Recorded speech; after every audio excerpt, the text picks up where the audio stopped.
Hello there, my name is Bruce Rain from Brankus Creations, and I'm a Macaholic.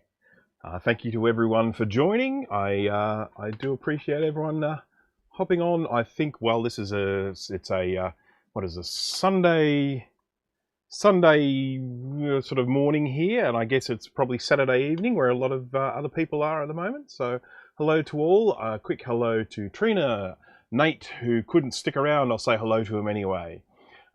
Steve, hello, and Zombie Geek 33, hello, and MacBoy 91 SI, hello. Yes, so as MacBoy 91 SI has pointed out, this is a Mac Plus. You know, sort of obscuring my view with the camera here at the moment. Let's just get a slightly better view from the side here. And so we're going to be having a look at this one today. As the description of the video suggests, we're looking to repair it. Now, this one here is actually mine, and this one works. But what I have are a couple of analog boards, two to be precise, two analog boards that are 9:32 p.m. Okay, that's the time where Zombie Geek is at the moment. So yeah, I have two analog boards that don't work, and we're going to be basically looking to diagnose those and hopefully get them back up and running. Now, I wanted to just take a quick moment, without going on too much, to talk about the situation with these old Macs.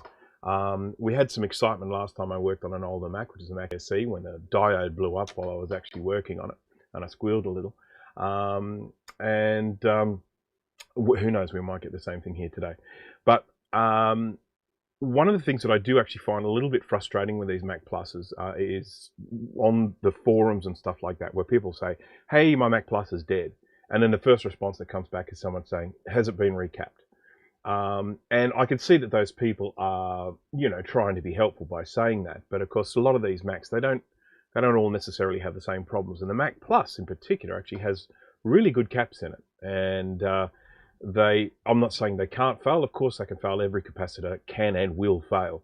But it's not the common problem with these computers. Most of the time when you're dealing with Mac Pluses, the analog board issues are not being caused by faulty capacitors.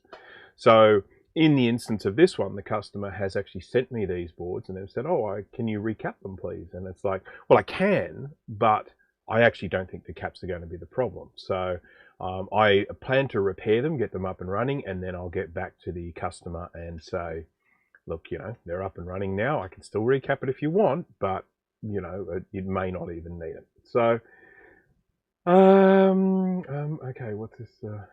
Oh, okay. Yep. So anyhow, and then of course the other thing with these old Mac Pluses is, I don't know if anyone's ever seen this book before, but this is the old Macintosh Repair and Upgrade Secrets by Larry Pina. This was the Bible for anyone repairing these Macs back in the olden days.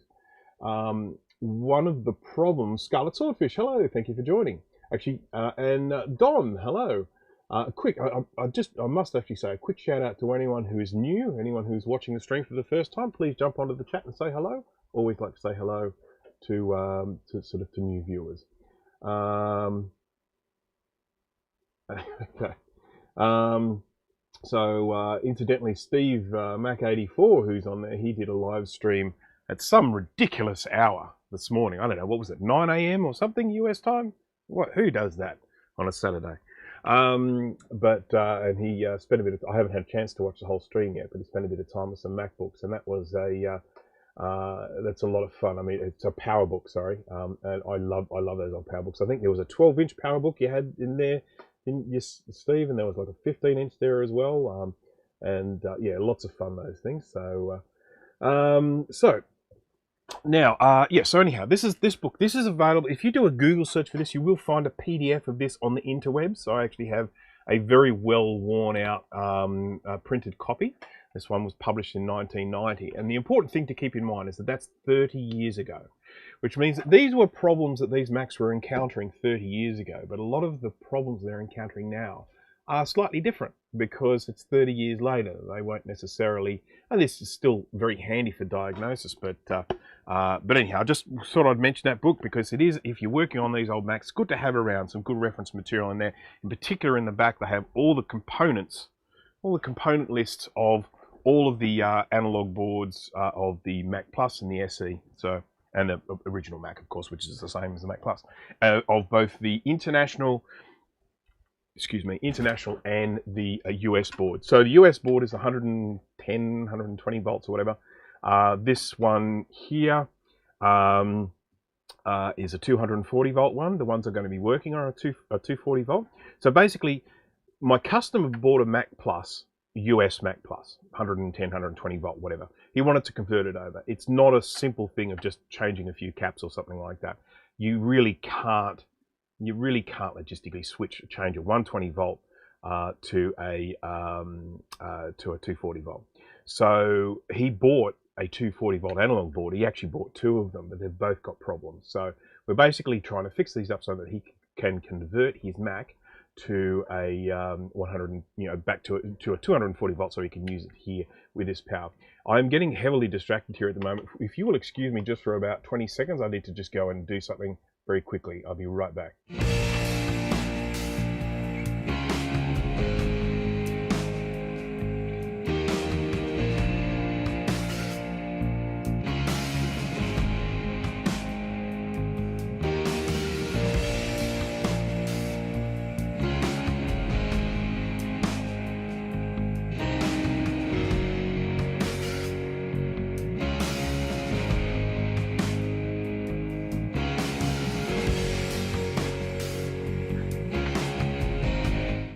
Much better. Sorry about that. It was not actually chickens acting up, it was pigeons acting up. I moved the chickens' food to a particular location to keep them away from the pigeons, and the pigeons in the last couple of days have discovered that location, and I just happened to notice them, so I was just having to remove the pigeons and lock that location up so that they can't eat my chicken food. Since Jason here, I'll fill in for him. 20 seconds unacceptable. I know, it was pretty shocking, wasn't it? Terrible, so unprofessional. All right, first thing we need to do is this is my Macintosh Plus, my little baby here. I bought this a while ago. There's a little bit of damage, whatever, but bought it as untested. It works beautifully. Pigeon just came in to say hello then. I think they're a little bit desperate at the moment. I'm getting that impression. So, a bit on the hungry side. It's not my job to feed you. Right. Okay, so here's our Macintosh Plus. It's my one. It's been in storage for a while. I want to first of all just check and make sure that it works. I've got connected up here a floppy emu. So, or emu. I say emu because that's how we pronounce EMU because of the bird. But I know it's an emu, as in emulator. This is mine. I've had to make a couple of modifications to it because I broke it, but it's now fixed. If anyone does go to buy one of these, don't be cheap like me. Spring for the case as well. I didn't buy the case, and yeah, it's quite brittle. It's been damaged a couple of times. But anyhow, that's another story. So I'm going to connect it up to the power. We're going to switch this on, check and make sure that it works, because if it doesn't work, it's not going to be a very good testing machine, is it? All right, and we got a nice big bong there. That's a good sign. Mac floppy mode. No, I don't want that. Oh, hang on. Reset. Select config menu. I want this to be hard disk. Select hard disk. Turn off computer. Ugh. Okay. Switch him on again. Hard disk mode. Sorry about the flicker, guys. I haven't got the camera synced in with this refresh rate. Mac Plus. Let's select that. Oh, I press next. No, hang on. Next. HD, should it be Mac Plus disk? I assume so. Let's select that. Oh, for fridge magnet's sake. Okay, let's try it again. We'll get it eventually. Right, so we're going to wait for this to start up. This is, I just want to see the hard drive happy smiley face come on. It may not, because sometimes these disk images do get damaged, and this one could be damaged, but it's going through a memory test at the moment. This one is maxed out to 4 megabytes of RAM. Huge, absolutely huge. You gonna do anything? Oh, there we go. All right, so now we're starting up. That took a while for that memory test, didn't it? Let's just turn that down a little bit so you can see it a little bit better.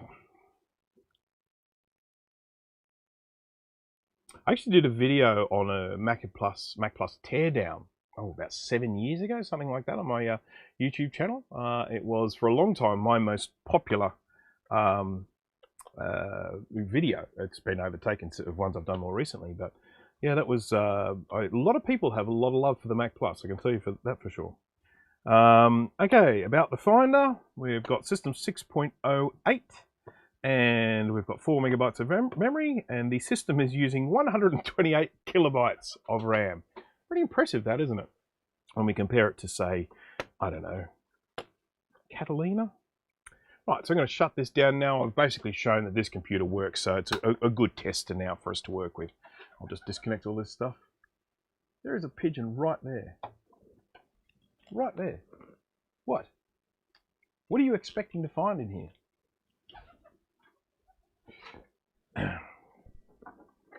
Right, so we've now got to pull this guy apart. Sorry about the wobbling of the image there. That's because this is quite heavy, and when I sit it on the desk here, it makes the camera move. So, righty. Torx T15, very important. I've mentioned this a couple of times before.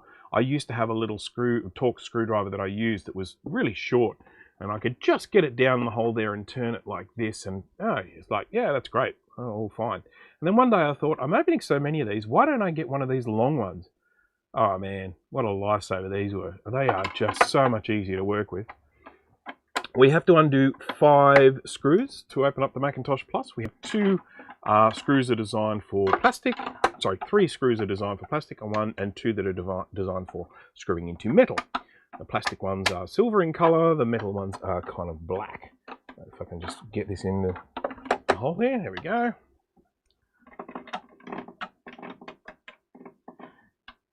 Yes, thank you, Trina. Thank you very much. You're doing the job of, you're sharing the load around for what Jay normally does here. So that's wonderful. Steve, Steve's bringing the cynicism, and Trina brought the promotional stuff. All right. So, is anyone here in the... good morning, Sonny. How are you? Has anyone here got a Macintosh Plus? I'm just curious to know. Is anyone here... I mean, I saw someone mention there they had a dead one. Does anyone here have used a Mac Plus? I'll undo these metal screws here. There we go. Now, where did I put that one? I think I put it over here. Let's put these together. Now these screws here in the back weren't coming out, so what I do is I just tip it back like this and go. There we go. Out they come. Yeah, right. Did anyone see where I put that first screw? I just wasn't paying attention at all. Here it is. Okay, now we've got them all together. Okay. Right. Thankfully, I have a beautiful one that looks like it was hardly ever used. That is, I'm very envious. Look, I can't complain about mine. I didn't pay that much for it. It was sold to me as say, for parts or not working. It worked fine. I had actually originally bought it for a completely different project. I was going to do one of those gut jobs and putting something modern in it, which of course is, I wouldn't really consider doing that anymore, but that's how that was my mindset back in the day. But when I got it, it worked beautifully. And so I was like, well, I can't do that to this one. There's no way I can go around wrecking this when it works. It has a couple of problems. It's got some damaged plastic here and around the side where someone's obviously had a go at opening it up with a screwdriver. It has this mark here where an Apple sticker obviously lived for quite some time. I don't have the little reset buttons that would normally live in the side here. They never came with those. And I think, is this the one with the back panel that's a different color? Yeah, the little battery cover is actually a slightly different color, I think. Look, it could just be the plastic's discolored differently, but this is more of a platinum color, whereas this is obviously this real yellowing. The battery, incidentally, is a 4.5 volt. They actually say on the back of this, use Eveready number 523, 4.5 volts or equivalent. Now, I do actually make my own little 4.5 volt batteries that go in there by using a bunch of LR44s. So Jeff Barnard, hello. All right, let me just double check, make sure. Okay.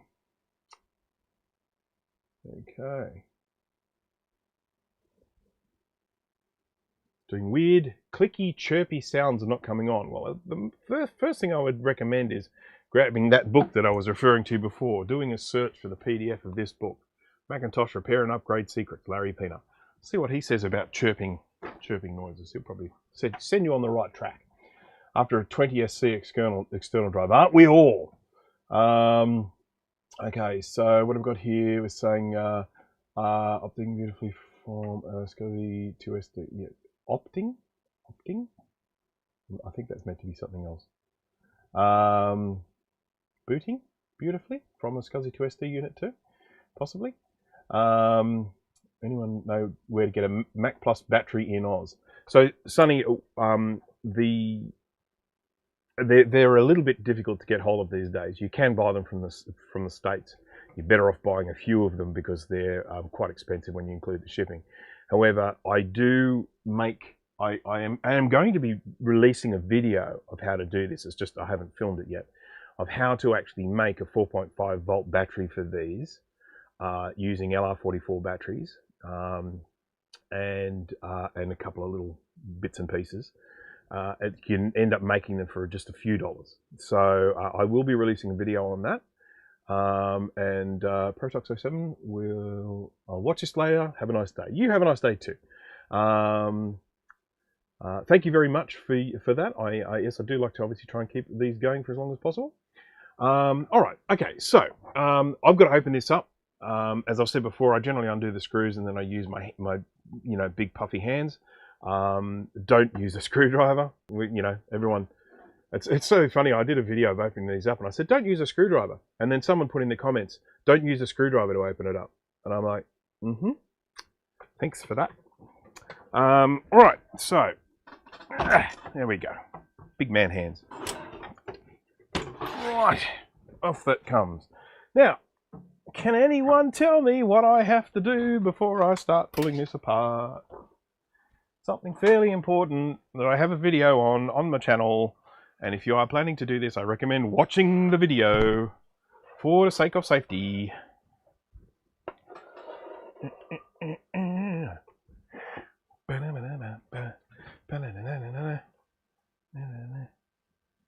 Discharge the CRT. Indeed. Got a little discharge tool here, which has got a knot in it for some reason. The other end of this, which you can't see, is attached to a ground in here, a ground point, so an earth, so the electricity will go there.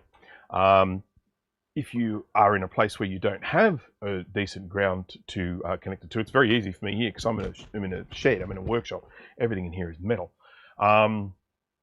You would connect it to this point here.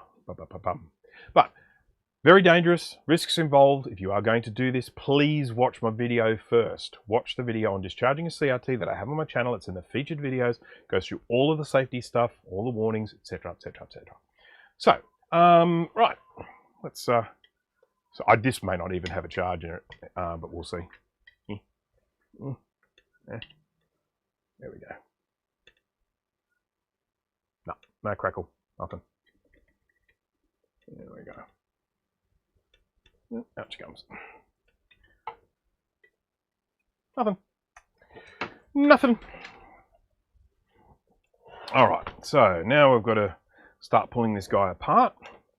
Now, I'm pulling this apart a little bit prematurely in some ways because I don't actually need to pull it apart yet. I've just got to get the analog board out because I'm going to be putting a different analog board in it. So I'll just whip this out. Let me just think, what's the easiest way to do that? I don't need that. Yep, I'll just whip him out. A screwdriver. Okay.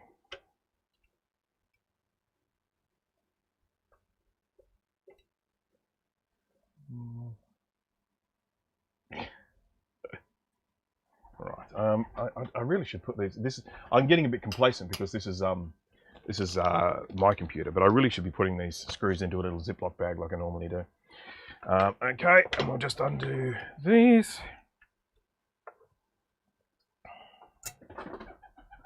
Oh, for goodness sake. Pigeons are driving me bonkers today. They're not normally this bad. Air of desperation. Right, whip it out. Okay, I've got to take this off. This, you've got to be so careful with these particular Macs, because when you take this off, actually, maybe I should just undo it. Actually, I've got to test his, so this has got to come off. I have never, well, sorry, I shouldn't say it. I haven't broken one of these in recent memory, but that's not to say that I can't do it. It's got to come undone. There we go. And this analog board should just whip out now. Oh, no, it shouldn't, because I've still got 2 more screws to undo.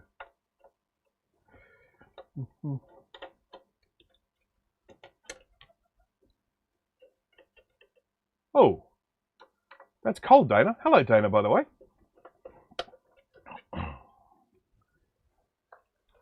It's not too bad here at the moment. It's 17 degrees Celsius here. Now, don't ask me what that is in Fahrenheit, but it's quite a comfortable sort of temperature. I've got a few layers on here because I don't like the cold. Sort of cold that Dana's talking about at the moment would drive me bonkers. I've got my ground. I've got my little earth wire. Yeah, this is a real pain. I wouldn't normally do this. I would normally disconnect this cable here, but because the customer has sent me his cable, I want to test with his. So this has got to come off. Yeah.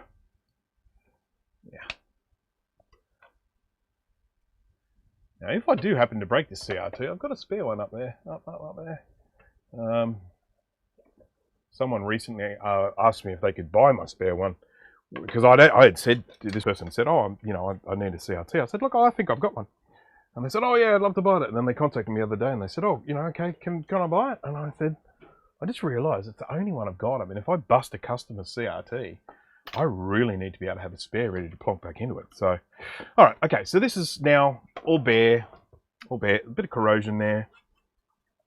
Can't be helped.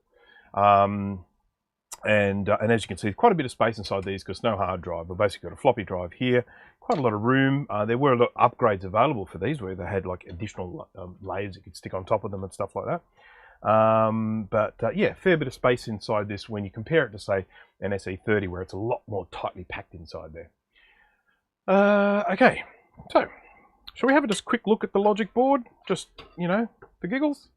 This is it here. As you can see, this has got 4 1 megabyte sims in here, which brings us up to the 4 megabyte mark. This is a zoom. This here is the CPU, the 68K CPU, 68,000 CPU, which I believe is running at 7 megahertz on this computer. Correct me if I'm wrong, but that sounds like about right. This one here, believe it or not, has actually been recapped. And despite what I said at the beginning about these things not needing recapping, I had some problems with this and I decided to recap it and clean it. Now, it fixed the problem, but it was probably the cleaning that fixed it, not the recapping, but never mind. Yeah. I'm still quite happy to do it. So these are all new caps here. The caps on these are these axial capacitors here. Later on you would have seen them as a surface mount electrolytic. These are axial electrolytics, and yeah, so I just decided I would replace them all. So there's our Mac Plus logic board. I'm going to pop that back in because we're not actually working on him today. Oh, by the way, if my sound just goes quiet, please do let me know. I am using my little wireless microphone thing today, and I can't remember if I put a new battery in or not. I thought I did, but if I left the old battery from last time, it might conk out halfway through. All right, so let's start having a look at the dead analog boards, shall we? Not that one. This one. Here we go. Now, for folks in the 120, 110, 120 volt world, these are quite different to your ones. This one here, you can see, has international written up there, up the top. And that will tell you that it's 240 volts, but so will this great big sticker here that says 240 volts. That's kind of a bit of a giveaway, that one. Okay. 35 degrees C and high humidity. Lucky you. I'm actually quite envious. I do quite like the warm weather. I'm not a big fan of cold weather. Right.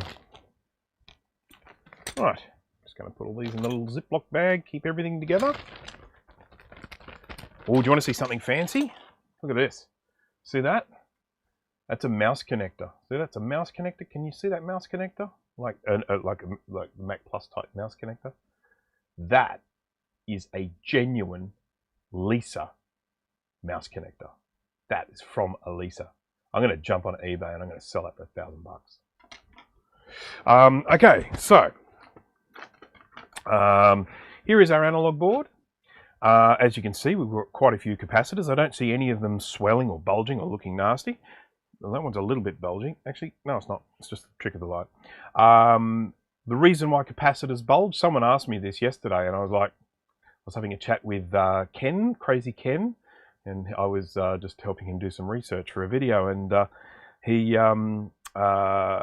said, "Why do capacitors bulge?" And I said, "I'll have to get back to you on that one." The reason is because when the seals go, oxygen gets into them, and oxygen causes corrosion within them, and then that creates gas, and that's why they then puff up. So, right. Mercamwin. Mercamwin. Hello, Mercamwin. Okay, all right. So I can't deal with humidity. Yes, I quite understand. Do you have? I mean, generally, so obviously, the humidity is the killer. It hasn't been that humid here in Australia in a while because it's been it's been so dry. It's very typically quite humid here in Sydney, but because we haven't had particularly good rainfall, it hasn't been that humid. But yeah, humidity does suck. It's where an air conditioner really comes into play. They're wonderful for drying out the air. All right, so we just need to go over a few things here. You know, sort of looking at this board from the perspective of future-proofing this, I would typically replace any reefer capacitors. Now, for those who, Murray, hello. So, okay, so Mercamwin is Murray. I know exactly who you are, Murray. Hello, thank you for joining. Okay, so yeah, I would basically look to replace reefer capacitors. For anyone who doesn't know what a reefer capacitor is, if you have a look, that's, you know, they're a common thing. They're a filter that are used. You know, they're a safety capacitor that's designed to sort of protect the computer and the user of the computer and stuff like that. And you have Class X and Class Y capacitors. This one here, that there is the Class X capacitor right there.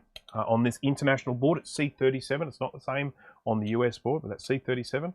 Now this one here is actually a polyester capacitor, not a reefer paper capacitor, paper film capacitor. This one's fine. Every Mac Plus that I've ever seen that has one of these in place has been fine. These caps don't seem to have any problems at all.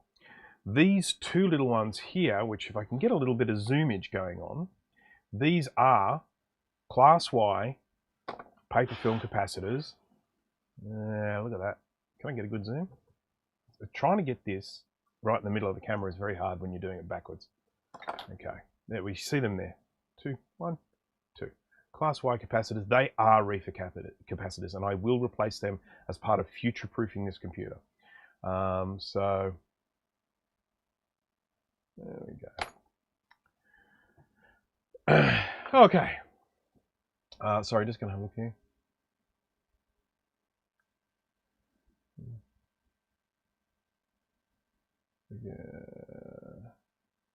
Yeah. Well, having said that, Danny, yes, you're right. You're basically talking about the humidity here in Sydney, but it hasn't actually been that humid for a while. We had a few humid days last summer, but last summer it was basically just hot, just really stupidly hot. Anyhow, so obviously all these capacitors, and this is a person sent this to me and said, can you recap it? And yes, of course I can recap it, but I do not actually believe the problem is the capacitors. So what I'm going to do with this board, there are a couple of problem areas that I'm going to look at. There's a bit of just normal housekeeping I do with these, and there is the replacement of any reefer caps. That's generally what I do as a standard with these. Now, I'm going to flip this over now because this is really where you should start with any of these boards of this vintage.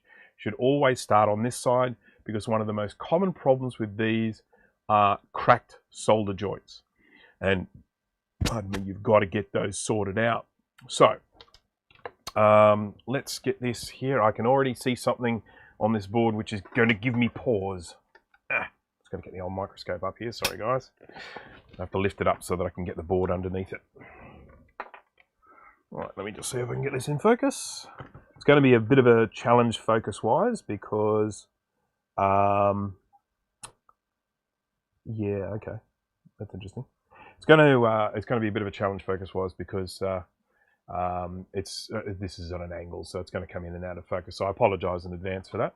What we're looking at here are a few solder joints. Now, what gives me pause about these solder joints is the fact that they have been resoldered by someone. That in itself is fine. I really don't have an issue with people doing that with their boards. But what concerns me is if they were just kind of doing a bit of a, you know, hit and hope type thing, just saying, oh, let's just try this and try that and try this and try that. You know, I worry about whether something might have been left in non-original condition, but we'll see. I'll probably redo these joints only because I don't like the look of some of them. I mean, look at that one. So I think what I might have to do is get the machine out. For anyone who has not watched my streams before, this is the machine, and I call it that because it goes or moo. Some people say moo. Moo. Moo. Now, let's see if I can... Whoopsie. Just get this out of the way again. Let's see if I can fit this pin inside here. Yes, I can. So I've got to wait for this to heat up. It cools down when you leave it for a while. It goes into a sleep mode, drops down to 200 degrees C, and I have to wait for it now to heat up to 400. So. No, this one is not a Bruce solder job at all. It's not. Sorry. Having said that, I've still got 2 recapping jobs to do today. So if people are interested enough at the end of this, I might do a recap. So I need to get this hot and get rid of this solder. No, this is the wrong nozzle. It's the wrong nozzle, and I'm now going to replace it while it's hot, which is just stupid. I need a thicker one for this computer. There we go. Let's get that one, the thickest one I have. Don't do this, by the way. What I'm doing right now, getting this pliers, taking out a piping hot solder tip. Just don't do it. It's just dumb. Okay. Don't use your fingers. That'll be a really stupid thing to do. Okay. Sorry about this, folks. I realise this is a little bit on the dull side, but I really didn't think this through properly, did I? Which is a very me thing to do.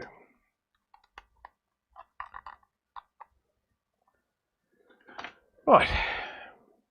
Are you hot yet? Let's see. That's better. I'm going to do every second one because I don't want this component to actually fall out. I'm removing the old solder. It's just good practice when you're redoing solder joints to get the old solder off. Some of these I'll probably just add some new solder to only because they're particularly bad joints. So there's not enough solder on them to start off with, so I can probably just add to it. I might just get this one as well while I'm at it.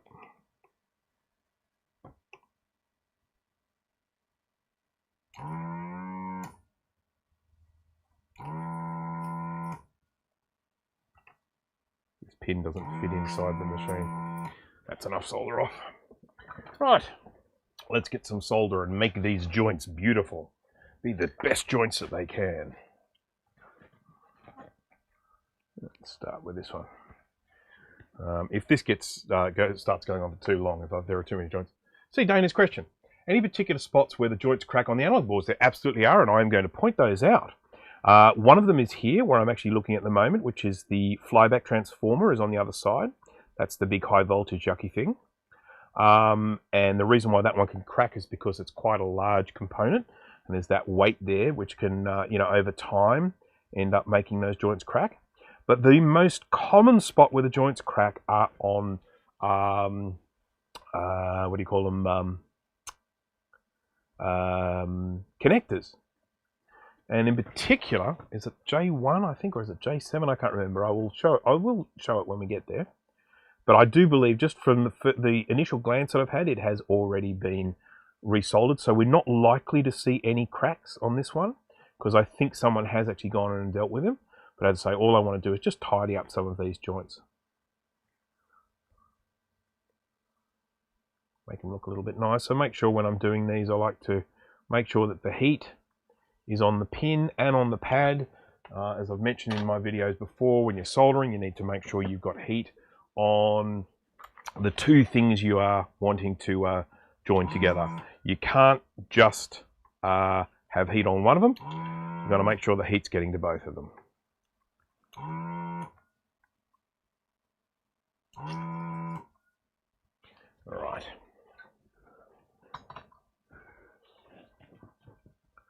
We want to make sure these are very pretty full.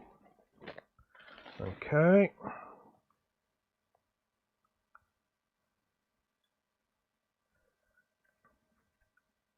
Go through a lot of solder working on these because they're such big joints. The sort of wet stuff that's left around the outside is just residual flux, because this is flux cord solder. There we go. And there. Sorry about the focus, guys. This one here, as you can see, is a little bit of a dog's breakfast, so we're going to fix that up. I do have to say, though, obviously the person who had this before was on the right track. I mean, knowing that these things do have problems with solder joints, you know, is definitely on the right track going in and redoing some of these. Perhaps, you know, maybe a little bit of more sort of solder technique practice was required to try and get these. You know, it's probably a cheap iron. You need a fair bit of heat to heat up these big old joints, and they may not have been able to get enough heat to where they wanted. That's a possibility. Okay, so the most common place that you will find cracked solder joints on a Mac Plus analog board is right there. 4 pins there, and that is the J1 connector. That's the connector that goes to the yoke. And when you have cracked solder joints there, you get all sorts of problems with black displays and flickery displays and stuff like that. And when someone posts on Facebook or something like that and they say, I've got a Mac Plus, or an SE for that matter, I've got a Mac Plus, and when I switch it on, the screen's black, and then when it warms up, the screen comes on. Or if they say the screen's black, but the screen's on, but occasionally it flicks off, and then I whack the side and the screen comes back on again. It's 9 times out of 10, it's cracked solder joints right there. But ultimately, what you're looking to do is you're wanting to have a good close look at the other side of any of these connectors. So we've got a connector here, we've got a connector here, we've got a connector up here, there. So anywhere where you see a connector, look on the other side of those, because they are the things that are most likely to have got wiggled around and then the solder joints crack. So that would be my recommendation. So, but we'll just continue with these solder joints. We'll get these done. They shouldn't take too much longer because, as I said, I'm not necessarily going to do all of them, but I just want to tidy up a few of them. My microscope is getting a bit on the grubby side. Might be time for me to clean it. I haven't got my fan on, have I? I was going to put gloves on today because I knew this would be a bit gross, so I probably should have put some gloves on.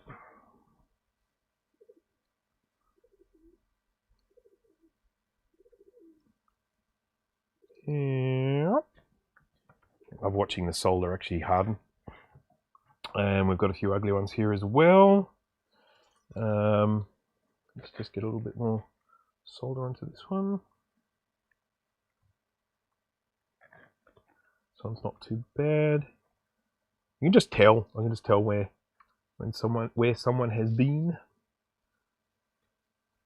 These ones don't look too bad. They look like they're making good contact, and they look like they're out of focus. I saw cracked-looking joints on my VT100 a year and a bit ago, fixed them, and it didn't make much difference, so I took the brute force way and resoldered everything. That did the trick. Okay. Some of the cracked solder joints don't necessarily instantly reveal themselves to the nude eye, so sometimes you need like a microscope or some sort of, you know, decent form of magnifier to see it a little bit better. Just cleaning up some of these.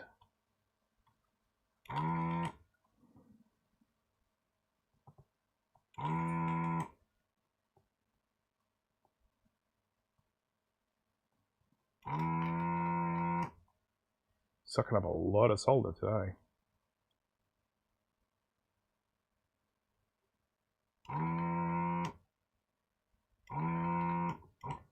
Yeah.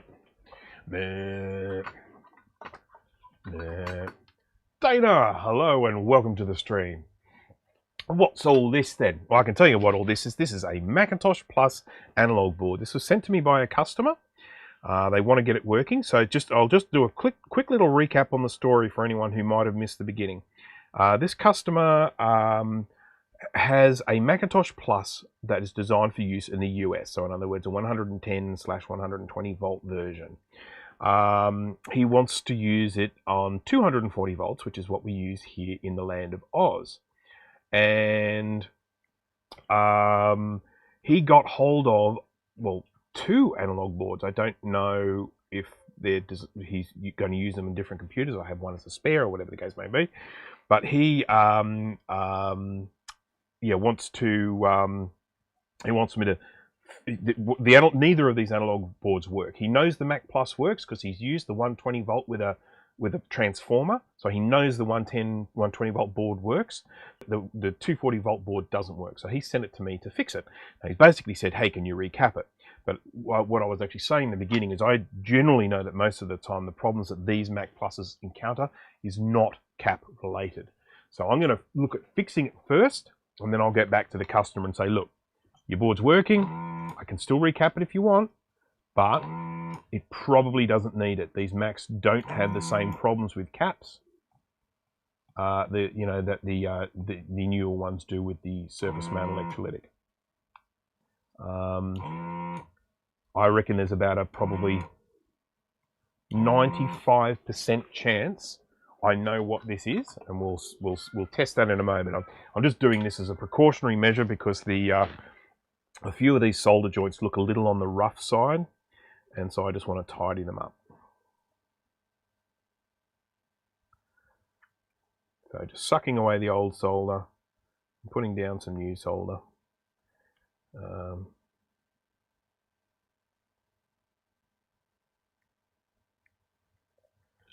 Someone mentioned the other day there's been a distinct lack of chickens in my live streams lately. I just want to apologize for that in advance. The chicken that normally joins my live streams, Bernadette, she sort of hasn't been spending as much time around here lately, so she hasn't been on the live streams. She still likes to turn up if I happen to be live streaming when it's just starting to get dark. Okay. Seen an analog board get recapped. Yes, well, you're not going to today, so sorry. Yeah. I might change a couple of caps because when we talk about recapping, we generally talk about replacing all the capacitors, but I will replace any reefer caps, which are the safety caps. I can't remember which ones are theirs and which ones are mine. I need my goggles. These are my goggles. 3 times magnification to give me super eyesight. They're not too bad, actually. Well, I'm pretty sure that's theirs. If I can't tell my joints from theirs, they haven't done a bad job.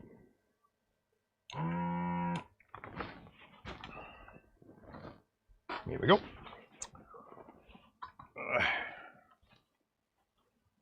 Geez, that was an arrogant thing to say, wasn't it? My goodness. Who do I think I am?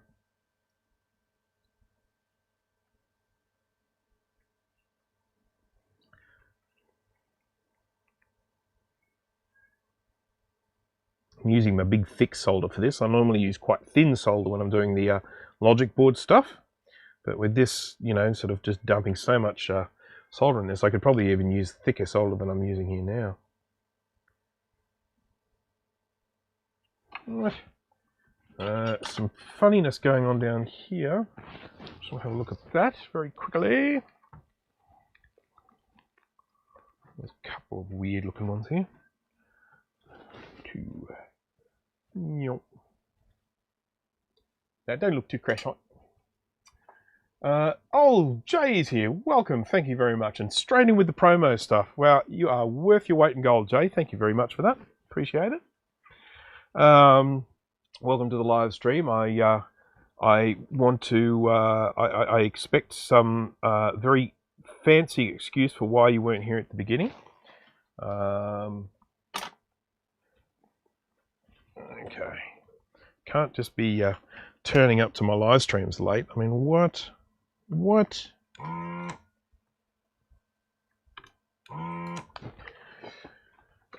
Sorry, I had my beard right in the microphone then. You're probably listening to some very interesting beard noises. ASMR beard noises. Okay, let's get these down. You know, everything that's going on here with these joints that I'm kind of fixing up, they're probably fine. But I just don't like, you know, as you can see that I think someone's actually had this component out and then put it back in again. I hope they put it back in the right way around. I'm going to get my trusty alcohol. Bought myself some alcohol the other day. I managed the company, the supplier that I buy my alcohol from. I think they might have oversupplied during all of that hand sanitizer phase because they had their alcohol for half price. So I managed to get 10 litres for half price. That's 2.3 gallons for the gallon-y people.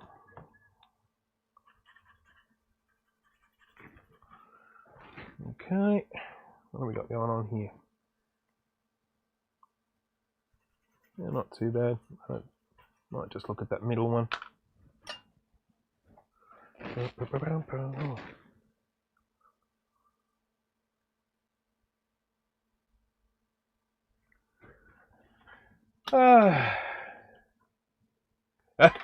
That's a family channel. Fair enough. Fair enough. One shouldn't pry. All right, so we'll get over here and have a look at these now. I don't know if these have been redone. I don't think they have actually. Which is kind of funny. When you look at all of the stuff that's been redone on this, the one thing that should have been redone, I don't think has been redone. So let's just have a look at this and see what we can see. The board's really unstable here, so focusing is a bit of an issue. So, yeah, look at that. Dun, dun, dun.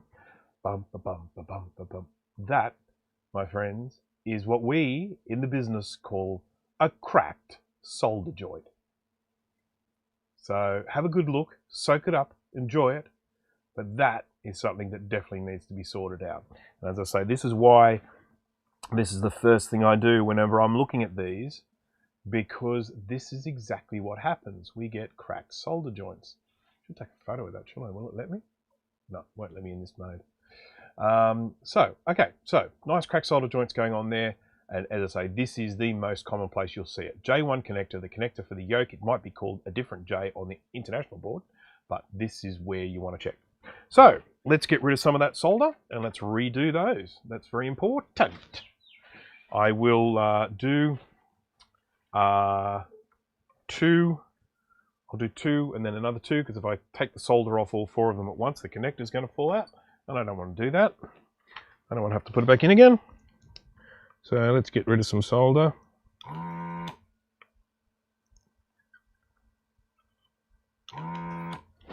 Old solder gone. New solder coming.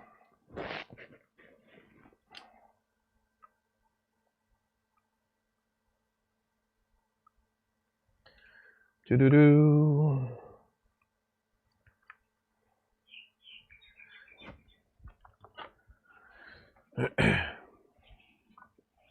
I'm really glad there were some cracked solder joints on this. I thought I was going to spend all my time talking about cracked solder joints and not see a single one. Heat, get hot.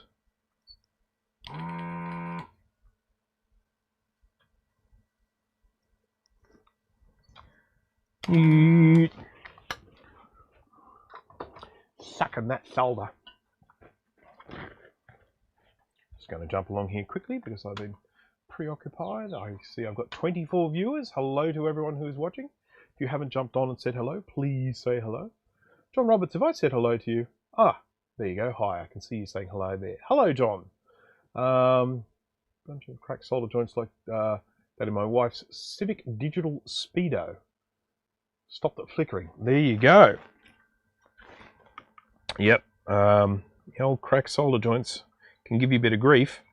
And of course, with these ones, a lot of volts go through these particular connectors. So if you've got a cracked solder joint, it can increase resistance. When you increase resistance, you increase heat, and then everything goes nasty. Right. Now, there's a little bit of mess going on here, I'm afraid. This is, again, a little bit of work that they've done. And that's all fine. Again, I don't want to criticize anyone for doing this stuff. But we've lost... There should have been a pad there. Now, it doesn't go anywhere, but that pad would have been helping to hold this on. So I'm wondering if I can just add some more solder to this to make it a great big sort of blobby thing to keep it in place. We'll just see. I may not be able to. I could always stick like a little washer over it or something like that. But we'll just see how we go with this. It wants to come with my soldering on. Let's see. But yeah, I think that's okay. I think it's enough to hold it in place. Go blobby thing. Okay. NK Morpheus, hello. Welcome to the stream. All right, now, what was the book I mentioned earlier? The book I mentioned earlier was, if at any stage I miss something that people ask or say in the chat, please don't be afraid to ask it again because I do forget things. The book I mentioned before was this one here, Macintosh Repair and Upgrade Secrets by Larry Pina.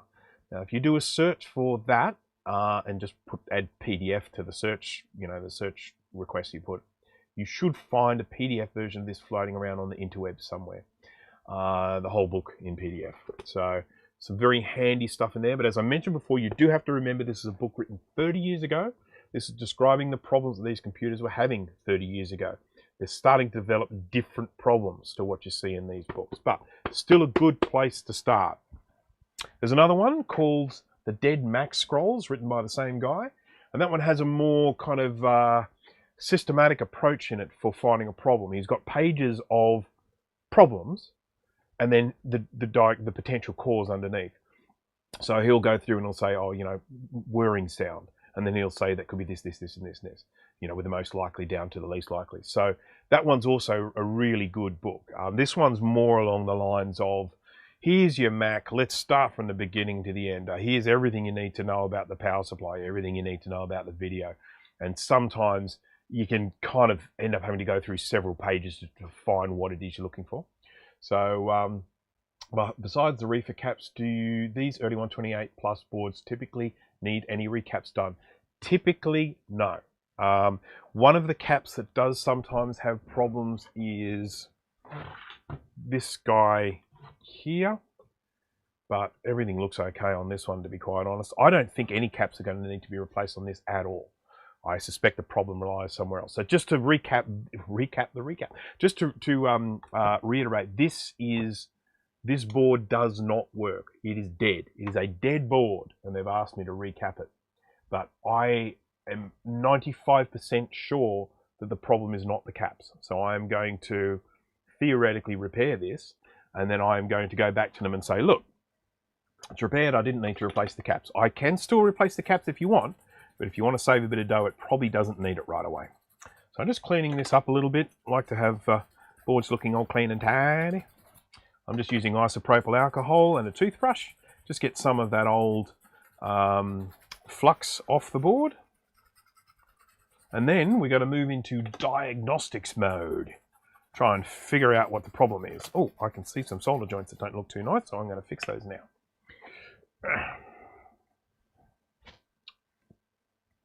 What's going on there? Huh? What's that? That looks weird. I'm going to use wick with this. I'm not going to use a big machine fancy thing because this looks like it's lifted off the board. It has lifted off the board.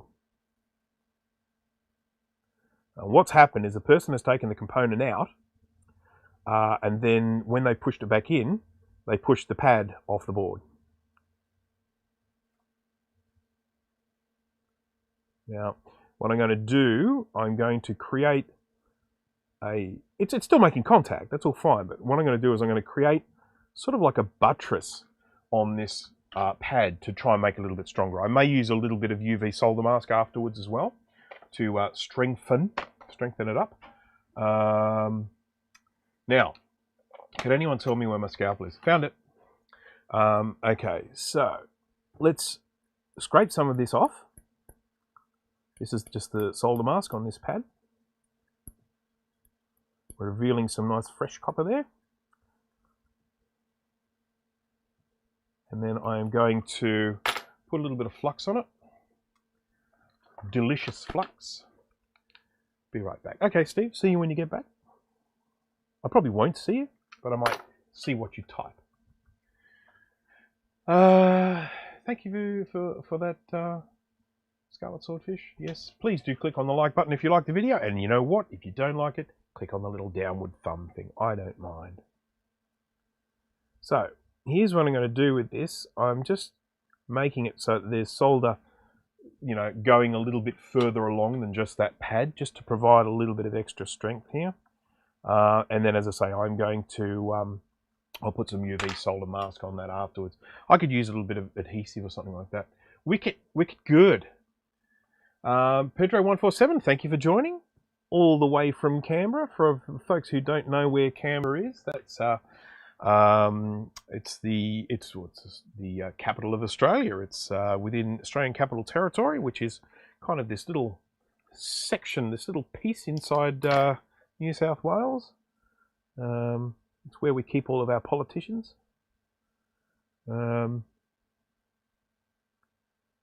And it gets cold down there, so I imagine it's pretty cold there at the moment, given the fact we're in the middle of winter.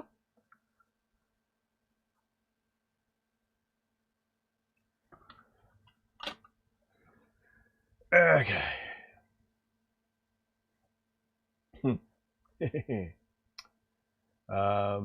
Yep, okay. So, and incidentally, I should also make mention that not all of these early Mac analog boards have reefer caps on them. Earlier versions do, later ones don't. So just letting you know that. Or is it the other way around? Anyhow, some of them do, some of them don't. So there was just another couple of, oh, that's right, these ones here. They just look, these joints looked a little bit grey to me. So I might just wick those as well. Wickety whack.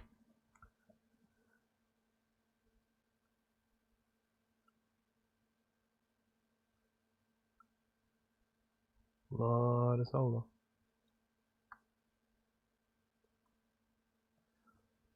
Got to be careful with wick when you're working with it. You know, it sticks.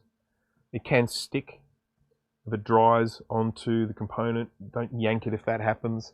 Just leave it there. Be gentle. Apply some more heat. It'll come away.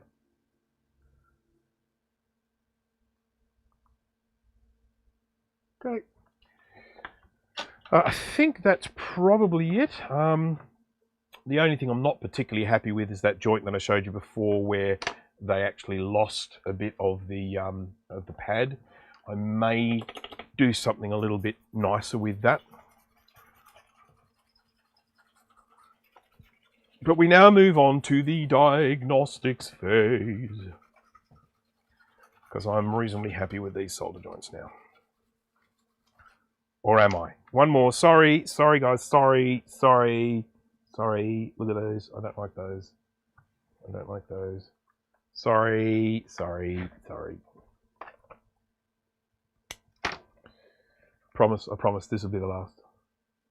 See, look, it's lifted up. Can you see how it's lifted up? I don't know if you can see that. I can see it because looking with two eyes here. I have depth perception through my microscope, but that has lifted up. Again, same problem. Basically what's happened is the person's removed the component. and then when they put it back, they poked it through and pushed the pad off the board. It's easy to do. I've done it myself.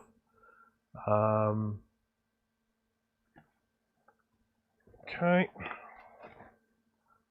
And I'm going to do the same with this as I did with the last one.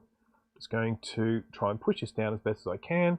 I'm going to scrape away some of this mask, like that, so I can build up a slightly thicker... What? What? What do you expect to find in here? It's a pigeon, sorry. So that I can just build up a little bit more solder here, make this a slightly thicker joint, make it a little bit stronger, and then of course I will put UV mask on it later on to help, you know, just build up a little bit more thickness around it. Right. Okay, we're all good. We're all good. Now, okay, so these are the things that give me pause. The fact that I know that these components have been removed and then put back on again, because, you know, I mean, have they been done right? Have the right components been put back? I guess that'll be the first places I look if my initial testing doesn't work.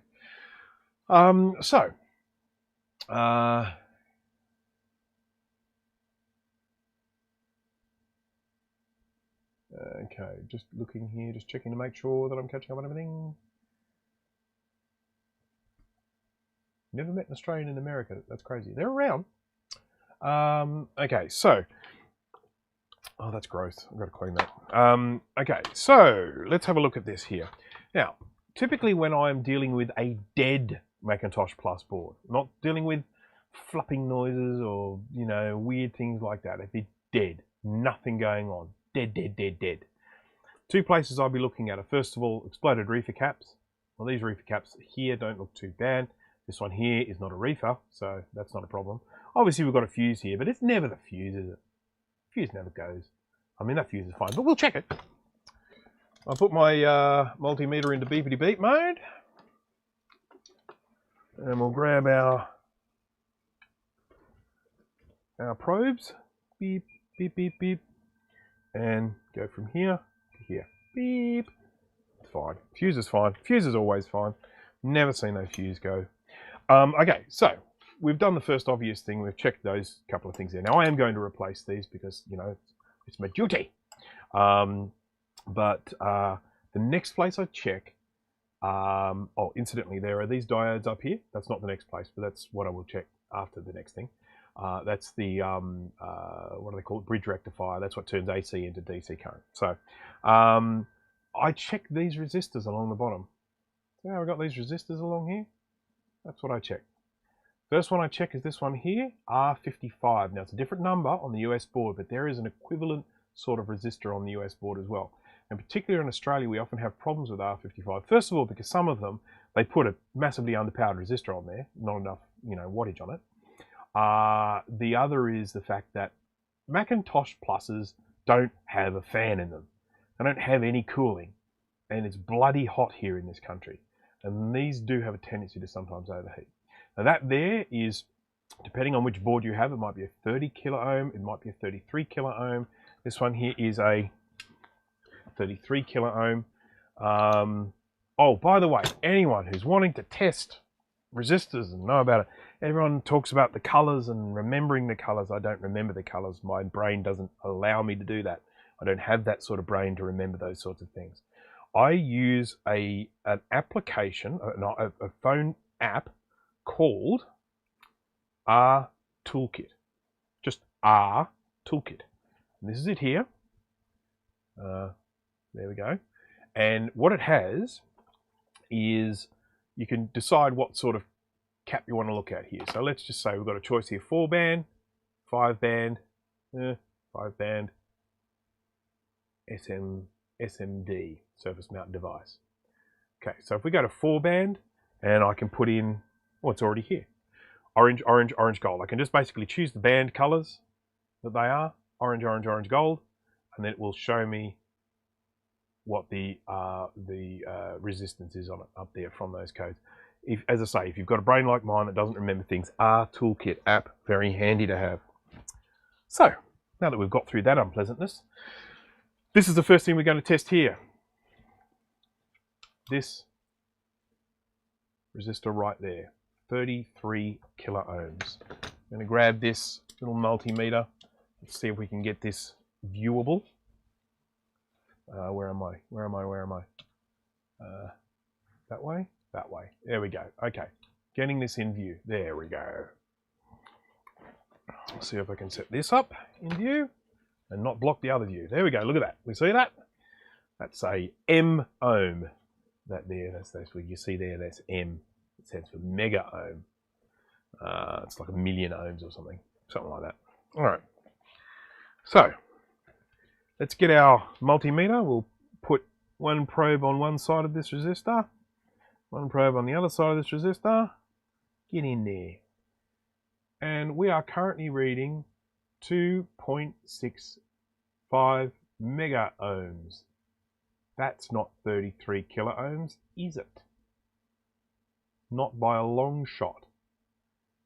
And that suggests to me that that resistor is kaput. It's nice when things are wrong in the very first place you look, isn't it? So let's get rid of that resistor and we'll replace it with another. We will banish it from the board. So I'm going to get some of this wick off. Sorry, this solder off with my wick. I'm here? Yes, I just want to make sure I'm in camera. There. There to there. From there to there.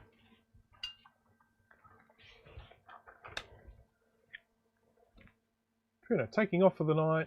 See you all next time. See you, Trina. Thanks for joining.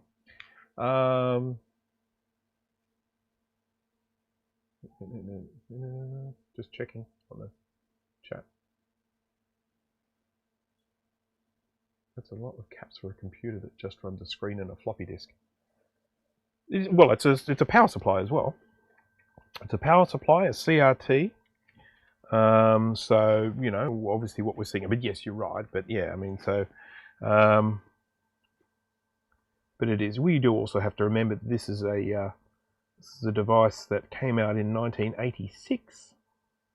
And in actual fact, this board was made, was the same, virtually the same board as the 1984 original Macintosh. So, that's old. Not as old as me, but still old.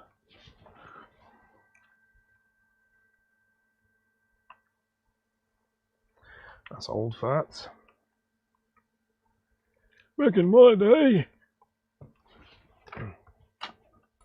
So let's see if I can get that resistor out now. Give it a bit of a yank. Yankee doodle. There we go. Out she comes.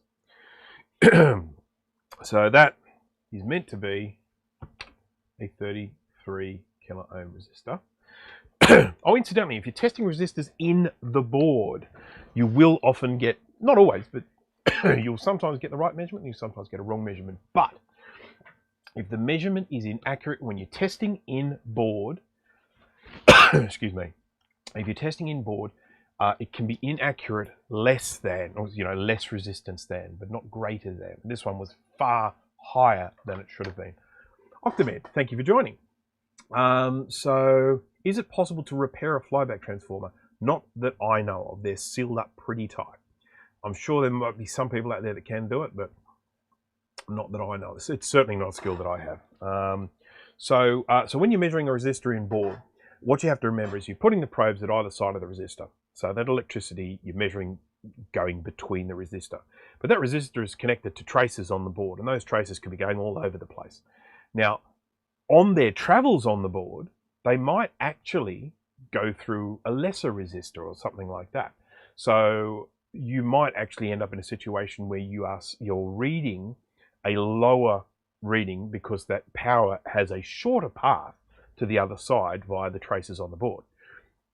However, you should never be reading something greater than the resistor that's on there, because you know, the absolute longest path, you know, potential path is through that resistor. So if you're getting greater than, you know, the resistor's gone. So I can now measure this outside of the board, outside of the computer. We can do that now. And I do believe we'll be getting all sorts of nonsense going on. Oopsie. Well, what we're actually reading at the moment is OL. Now, depending on who you speak to, stands for over limit. But I actually prefer the term open line. It's not right, but I like it. So, OL I'm getting for this when I read that. I like open line, but apparently that's wrong. It's apparently over limit. OL, there we go. So this is a kaput resistor. I'm going to replace it. I'm going to my little stock.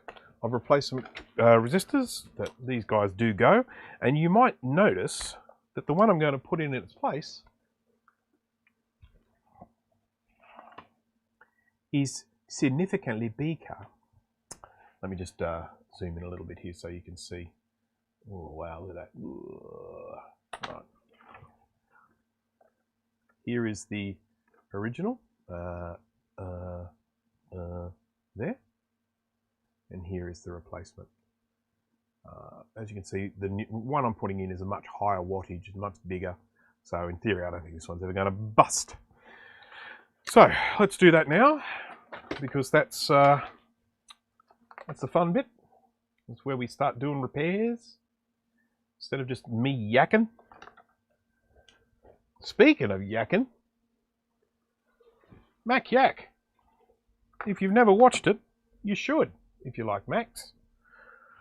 It's a group of like-minded individuals who get together and talk about Macintoshes and Apple culture and Apple technology and all that sort of stuff.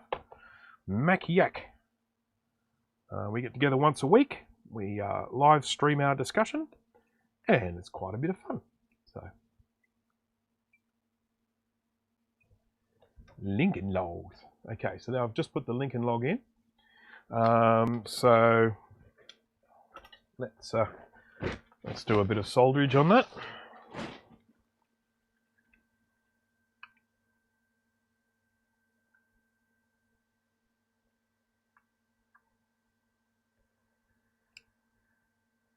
Okay, let's snip that off. Snippety snoop.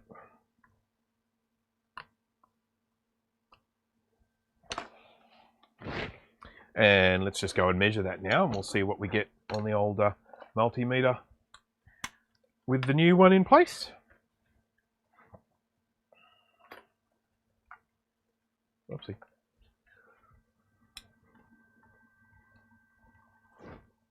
Oh, it helps if it's on. On. Be on. Oh, hang on. Here we go. I don't normally switch it off manually. I normally just wait for it to automatically power off. Okay, so. Yeah, look at that. 32.29. Obviously within the tolerances, they're usually like, what, plus or minus 5% or something like that. So that's within the range there for a 33. So we've now put that resistor back on. Now before I fire it up, there is another thing that I want to do, just normal little housekeeping, that is replace these reefer caps. Doesn't take long, we've just got to whip these two out. These class Y reefer caps there, because they do have a potential to go, and we're going to replace them. They are 4,700 picofarads. I just got to whip one of these out so I can show you a couple of things when it comes to reefer caps. I think I'll use the machine for these. Wait for it to warm up. Oh, whoopsie. Drop something again. Someone mentioned to me just the other day that while I'm working, I tend to drop things off this desk a lot. And it's mainly because this desk does have a slight slant this way, but it's also because it's incredibly messy and crowded. So I just had a little hole there that I didn't like the look of. My OCD wasn't going to allow it to stay. It's called Resistor Toolkit. Okay, that's probably the full name. It just comes up as R Toolkit on the icon because of to save space on it, I suppose. But yes, Resistor Toolkit, yes. I recommend it. It's a really nifty little app if you're having to go and measure these things. And it'll show you what the number will be on a surface mount one as well. So it's just, it's just handy. Or you can sit there and memorize all of those different colors, but if you can, your brain's better than mine. So 1986, what was it like back then? There's actually one of the things that my Mac yakking friends and I talk about quite regularly is talking about sort of 1986 computers or 1990 computers or not 2000 computers, whatever the case may be, vintage computers.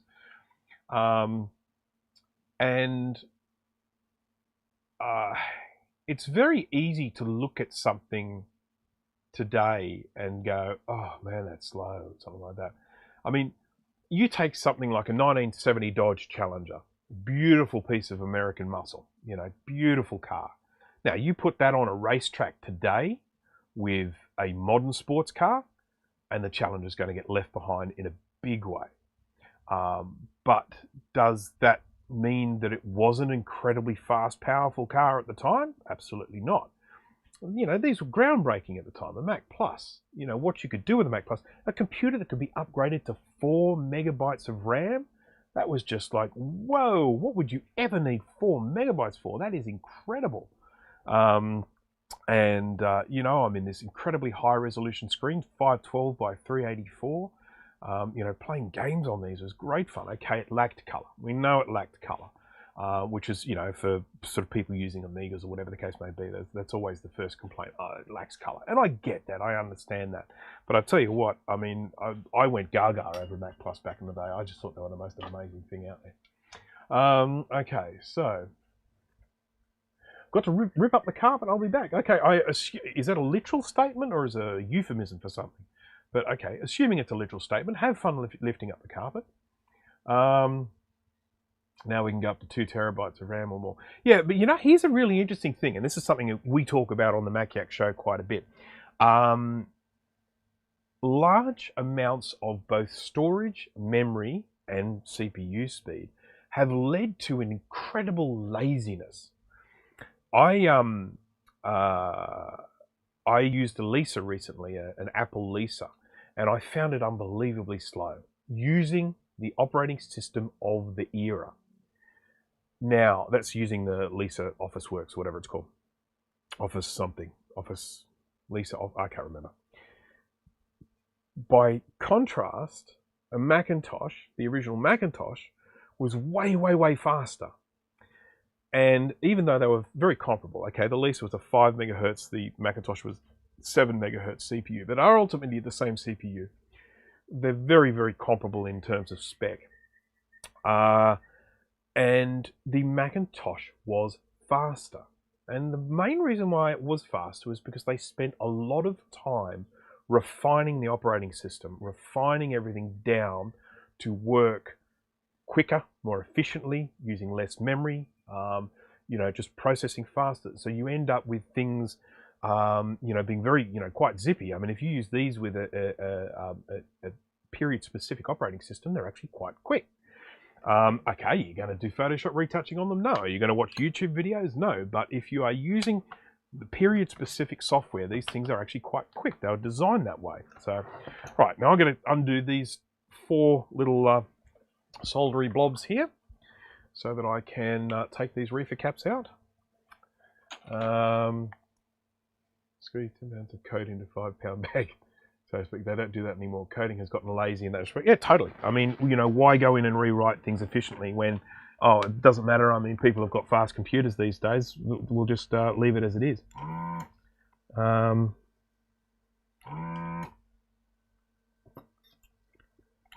When you're removing components, one of my pet peeves is bent over pins. Now, I bend over pins when I'm putting components in, but some of these ones, they're bent over so harshly. They're really bent. And I'm sure that's because they would put all these components in first, and then they'd solder them all in together. So they needed to make sure they stayed in really well before they got soldered. I just hate having to bend these pins. Piffle. Now, I am not going to replace these with reefer caps, paper, film, whatever they're called.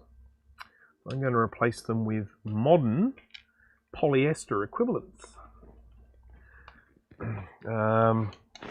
So, I mentioned that I wanted to take these off to show you something quite important on these, because these are the reefer caps here. Now, admittedly, it's a little bit hard to read these when they blow up, and they do blow up spectacularly sometimes. Cowgun, Mugo. Yes, it's the machine.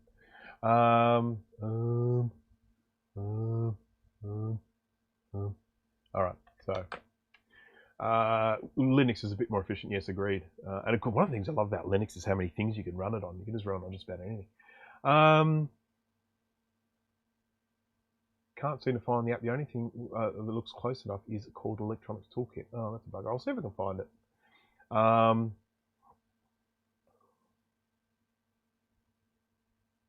Yeah, yep, it's extraordinary. Okay, so here is our little, let's hope we can get this into focus. Here's our little reefer cap. As you can see, this is a very small one. And you can see there's a measurement written on the top here. It's showing you 4,700 picofarad. I hope you're able to see that. 4,700 picofarad, and it says Y. Well, I don't know why. No, hang on. Sorry, we're out of focus again. Stupid focusy thing. So, yeah, get out of the way. Get out of the way. He thinks that's more interesting. There we go. 4,700 picofarad Y. Now that's all fine, but we want to know a little bit more about it. So on the side, you'll usually find some voltage somewhere. There we go. 250 volt. But all these reefer caps have a little code on them down the bottom. See that? 40/065/ I think it's 56 it says there. Can I zoom in any more? There we go. That's as zoomy as I can get, I'm afraid. 40/0, is it 85/56? If you use that code, it makes it a lot easier to find safety capacitors. Because if you just do a search for that code, you'll bring up all the different caps that are that same measurement. So just to keep that in mind, that little code at the bottom is the one you want to try and find a suitable replacement. Now, I am going to grab my little replacements, which I keep up here with my container of safety caps.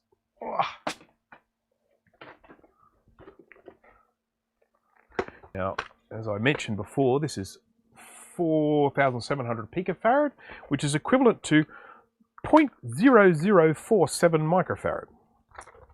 And there's one, there's two replacements. Looks like I'm going to have to buy some more of those, see? Going through them.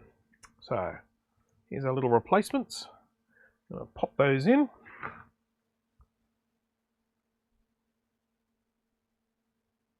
Into the holes. These do actually have writing on them, these ones, but the writing is so faint you can hardly see them, which is a shame. I feel sorry for the next person that needs to replace them and has to try and read the writing on it. Whoa, there we go. So let's just do a slight bend of these pins, hold them in place for soldering.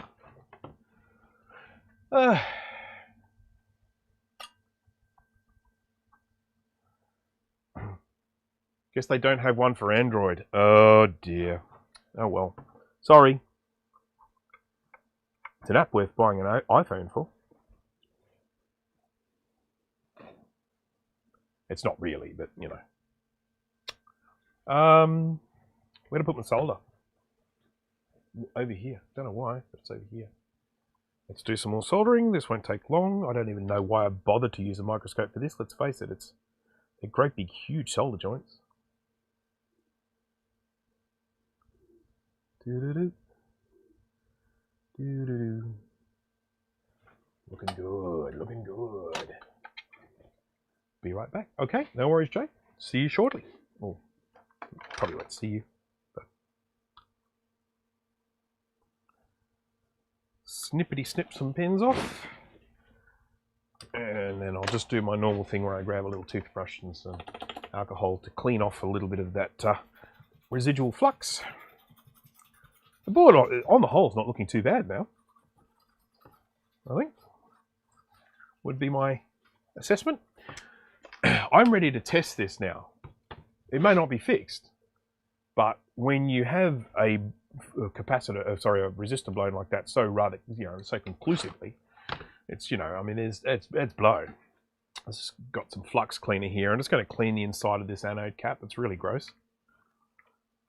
They get all sticky. Yeah, I don't want to unstick it.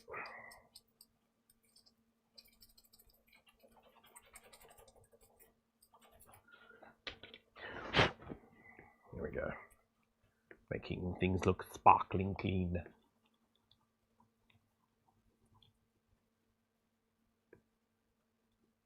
Okay. All right.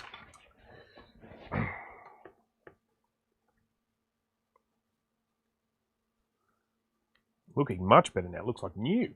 This is wonderful. Got rid of all the goop on it.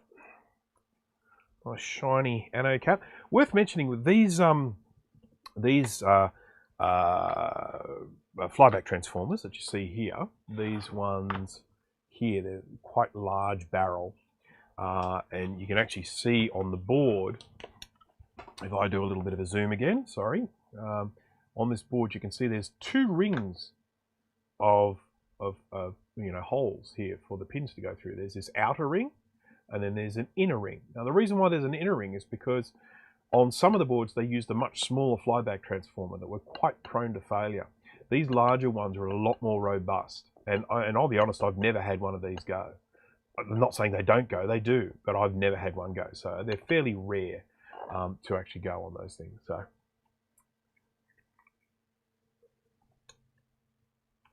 Electrodroid, okay.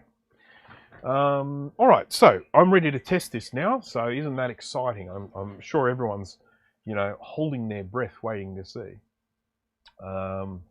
whether this is going to work. Let's get that out of the way. Whoopsie. Now I'm going to be connecting this up, plugging it in. I'll be plugging it in with the sort of the back off. Don't recommend that for anyone. Dangerous, danger, high voltage, be careful. So just, obviously, sort of don't do what I do here. It's dangerous, I'm going to put this board back in. Should probably spin this around a little bit so you can see what I'm doing. It's got 2 little bolts of metal things sticking out the bottom that's hooked into these 2 little divots there. And then we pop that into there. It's looking nice.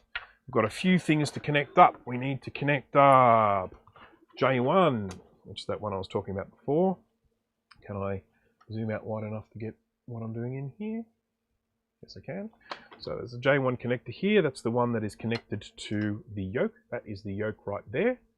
That's no yoke. So that gets connected up there. Looking good. Then we've got this little guy here. That's the, what do they call that thing? I can't remember what they call this bit here. Controller or something? I can't remember. So it's got to go on super, super careful because we are dealing with glass. I should be wearing better eye protection when dealing with glass like this. This is a vacuum, and if it was to get very badly broken, it would shatter rather horrendously in an implosion. And so really, if you are going to be mucking around with CRTs, wearing a bit of some eye protection is probably not a bad idea. As you can see, I'm someone who has got very, very complacent with this stuff, so I'm not wearing eye protection. This goes into the logic board. This goes to the floppy drive. I really don't need to connect that up because I'm not going to be testing the floppy drive. And then let's just get a couple of screws in place so the thing doesn't fall out.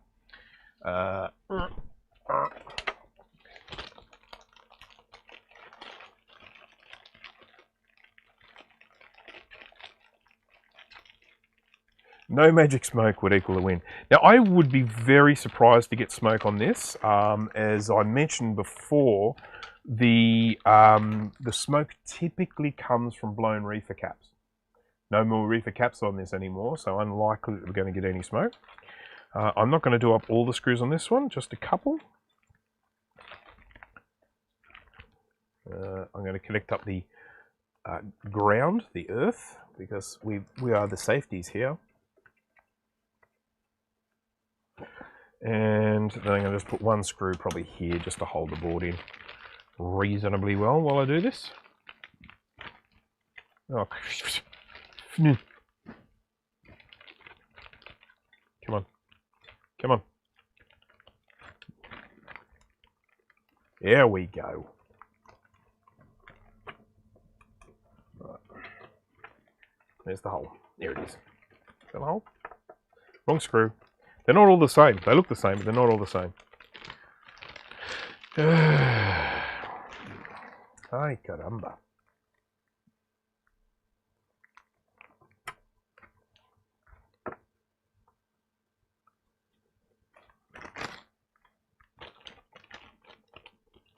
Just a few SCSI drives on my 2CI, and 2 of them lost the magic smoke. I've never seen a hard drive smoke. It's interesting you mentioned that sort of in, I think, one of your posts or a message to me. Yeah, I've never seen smoke come from a hard drive. Are we talking about external cases like from the power supply? That's, you know, I guess that's to be expected. Well, that's a definite possibility. Okay, anode cap goes back on. When I say goes back on, this one's never been on this one before because it's a completely different analog board to one I tested before. Right, everything is connected. This is connected, this is connected. I'm going to make sure all these are all, yep, good, okay. We're doing our checks. We're doing our checks because we need to be safe. I can't afford to be complacent just because I'm live streaming. I had a mouse before. I put my floppy MU up here. I had a hard drive pop the top off a chip. Wow, it's bucked when I did it too. Wowsies.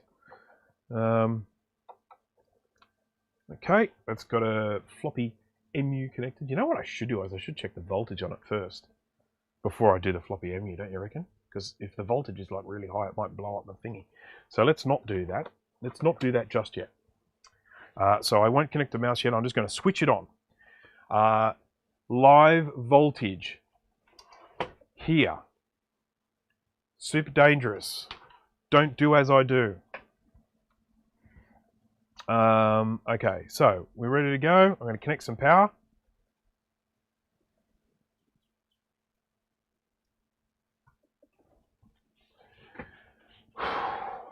We ready?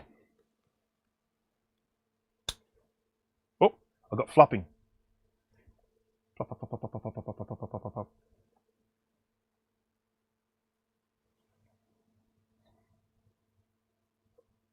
Flop, flop, flop, flop, flop, flop, flop. So this one still has work to go. As I mentioned before, one of the things that really does concern me about this more than anything is the fact that I can see some of these components have been pulled off. All it would take is for one of those components to be put on back to front, you know, like a transistor around the wrong way or a die around the wrong way, or, you know, and you're sad out of luck. So, so anyhow, there is definitely more that we're going to have to do with this one to diagnose that flopping. But for the sake of people watching who might end up getting really bored with that, I'm going to do something else, which still will involve, hopefully, fixing something, because everyone likes fixing. Okay, so this comes off. Anode cap. This one's really stiff, this one. Don't like it. Come out. I'll put that away. There we go. Got him out.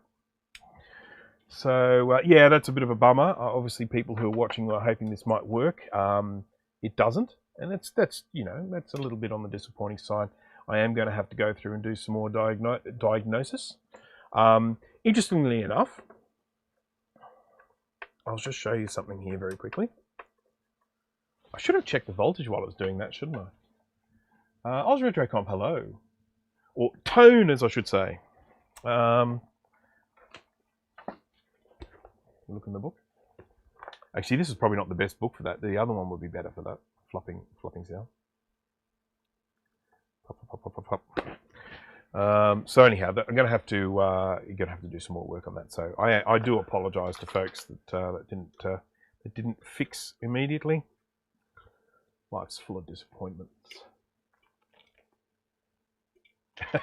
Jay's also have $3. By the way, Jay, thank you very much for that. I do appreciate that. Thank you for the super chat. Super chats are always welcomed. It's nice to know that people are enjoying the streams enough to actually send some money my way. So thank you very much for that. Thank you, thank you, thank you, thank you. Right, gonna undo this. Some of these transistors can still have some charge in them. Sorry, transistors. Capacitors can still have charge in them. So I'm very cautious after this has just been switched on. Make sure I don't accidentally touch the pins on the other side there and give myself a nasty shock. Right, so board comes off now and we'll throw this one in the bin. No, we won't. No, we won't. We'll just have to come back to it a little bit later on. Where do I put this one? I'll put this one over here.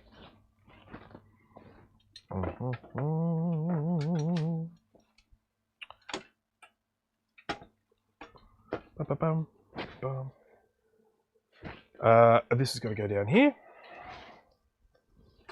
Now, I did mention before that this person had 2 boards. So we're going to have a look at the second one now. What happened to that chassis? It rusted. I can't remember if it's always been like that, but it's had something leaked on it. I've got another chassis actually. It might be better. I should probably use that one. Never mind. Okay, so here is another board. It's another international board. I better get another little Ziploc bag. We've got a whole bunch of new bits to put in this one. Oh, this Ziploc bag's been melted. Should still be okay though. All right, so this one is a little bit on the rusty side here. A bit grubby. It's got some paint on the brightness knob. Weird. And yeah, and you can see this. The chassis that this came off was obviously very badly rusted. But the board itself, well, it's a little bit dirty, but it looks fairly untampered with. We'll see when I pull it apart. But there is one really important thing about this one, and if you could smell it, you'd know. Let me just see if I can line this up in the middle, or middle-ish. Do. I can't. Let's spin it over. It'll work better that way. That way. Can't go any further. There we go. Sorry, this spent so much bloody time trying to get this in the middle of the camera. It's so difficult. All right, I'm going to just hold it up. There we go. That there is a blown reefer cap. And I can smell it bad. And so are these, actually. These have gone too. Look at them. Popped. Cracked open. They're going to have to get replaced. So I suspect that's probably all that's wrong with this board, but we will do what we did last time and check the cracked solder joints, stuff like that. I'm going to just pop out these little lugs that are holding this plastic thing on here. It's a bit melty up here, isn't it? We love that. We love meltiness. Reefer madness. There's a throwback. Oops. So I'm just going to pop out these little lugs that hold this plastic shield on the outside. Whoosh. For anyone who's watching this that might feel, oh wow, this thing didn't get fixed, I'm really annoyed, I've got no closure. I generally post on my Brankus Creations Facebook page follow-ups of any that you know, sort of I haven't been able to repair on the live stream. I do try and avoid sitting down and doing lengthy diagnostics when I'm working on these things, because it is a little bit on the boring side. I try and keep these more to the practical work, the dropping the lug on the floor like I just did. Oh wow. Okay. Yeah, this looks like it potentially hasn't been opened. I've got spider's webs there. Can't see them because it's so bright, but yeah, there's spider's webs on that. I'm going to hang out with my pops a bit before he goes to bed. I'll be back. If I miss the ending, good luck. Thank you very much. Goodbye.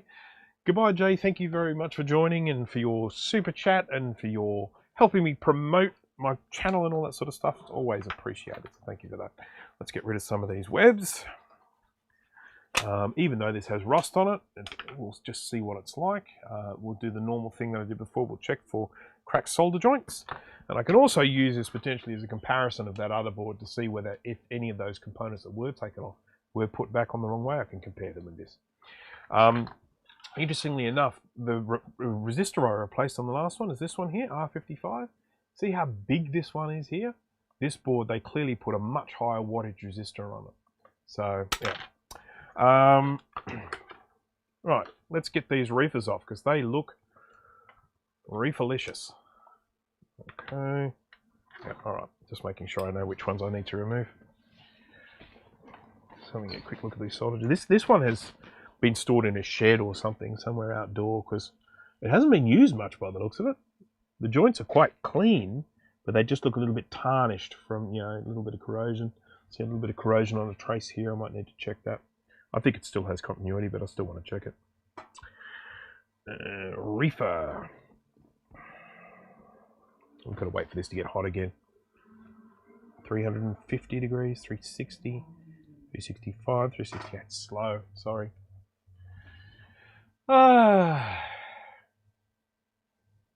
See you, Murray. Thanks for joining. I'm just going to check and see how many viewers I've got here at the moment. 31. I'm over the 30. Thank you, everyone, for watching.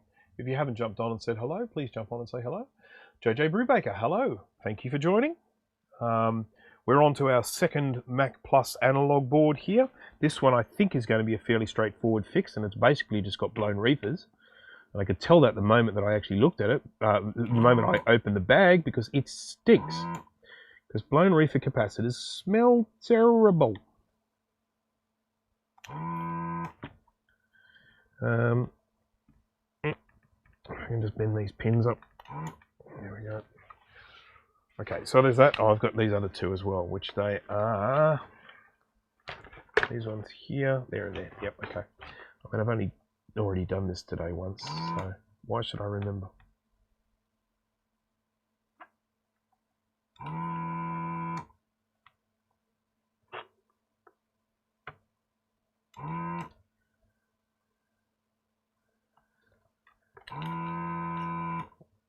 I've got a video that I'm planning to do. I don't know if I'll get a chance to film it today, maybe tomorrow, but I plan to film it very soon. I am going to do a video in installing a SCSI to SD in a compact Mac. Namely, I'm going to be doing it in an SE. I have been seeing quite a few people that are getting hold of SCSI to SDs, and they've been having trouble getting them installed and all that sort of stuff. So I thought I'll just do a step-by-step of how I do it. As I've mentioned many times before, how I do it isn't necessarily the right way, it's just my way. There are lots of different sort of tutorials and stuff out there on installing SCSI to SDs, but this is just the way I do it.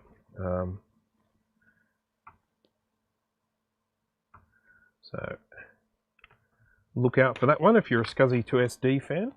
My SCSI to SD review video on my channel, if anyone who hasn't seen that one, does get quite a lot of views. Goes through and explains all the different types of SCSIs to SD that are available for purchase. If you're a little bit confused about which one you should be buying. I think one of the more frustrating things I find is that the one that I like the most, which is the version 5, is actually quite expensive to buy, and it shouldn't be. I want to see if I can try and find some way of getting them cheaper, because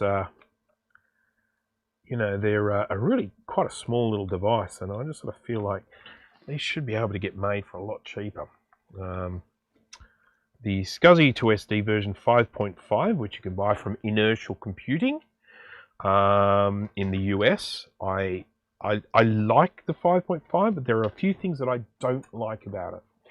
Namely, I don't like that it uses a full-size SD card slot in it, or, you know, rather than a micro SD. I don't like the fact that it uses a Berg, B-E-R-G, connector for the power rather than a Molex connector. You typically don't need to use the power very often, but sometimes you do, and I much prefer to just have a Molex than a Berg. I don't like the size of the thing. The holes are positioned for a 2.5-inch drive mount, not a 3.5-inch, which means you are forced into buying their bracket pretty much. The bracket's great, don't get me wrong, it's a nice bracket, but it's an additional cost. You buy the SCSI to SD and you've got to buy the bracket as well. So can you use SCSI to SD on a Mac Plus? Yes, you absolutely can. The only thing is that it doesn't have an internal SCSI to SD, SCSI connector. So the only way you can set up a Mac Plus with a SCSI to SD is running it externally. And you can do that with you can either put a SCSI to SD in an external case. You can use a SCSI to SD version 5.5, which allows you to mount what do they call it? You know, what are those plugs called? One of those plugs that allows you to plug it straight into the back of the Plus. Or you can use a SCSI to SD version 5.5, which just runs externally. But yeah, I actually use the floppy MU with my Mac Plus. I prefer it, but it's more expensive than a SCSI to SD, so just worth keeping that in mind. This is what happens to a reefer cap end of life. It blows up spectacularly, lets out smoke, and stinks the house out. So yeah, not good at all. As I mentioned earlier on in the stream, if you're looking to replace them, what you're looking for is you're looking for the numbers which have been blown off this thing. Can't see them. That's from there. What we're looking for are the numbers that would be here. They're gone. But it's okay, I know what this one is. This one's a, was it 0.47 microfarad?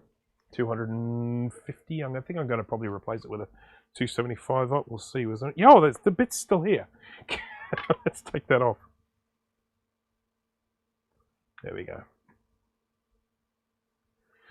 So, oh god, that smells. So, as I mentioned, in the earlier stages of the stream, when you're looking to replace these reefers, it's this little code that you're after here to buy replacements. Yeah, focus, there we go. 40-085-56. If you do a Google search for that, it'll bring up suitable replacements. As I say, this is a class X2, and I'm going to replace it with a class X2. So let's get these stinky things out of the way, shall we? I might just give this a little bit of a clean before I put the new one in. Are the floppy MUs still available? To my knowledge, yes, I sure hope so. I'd be very annoyed if you can't buy them anymore. They're a great little piece of kit.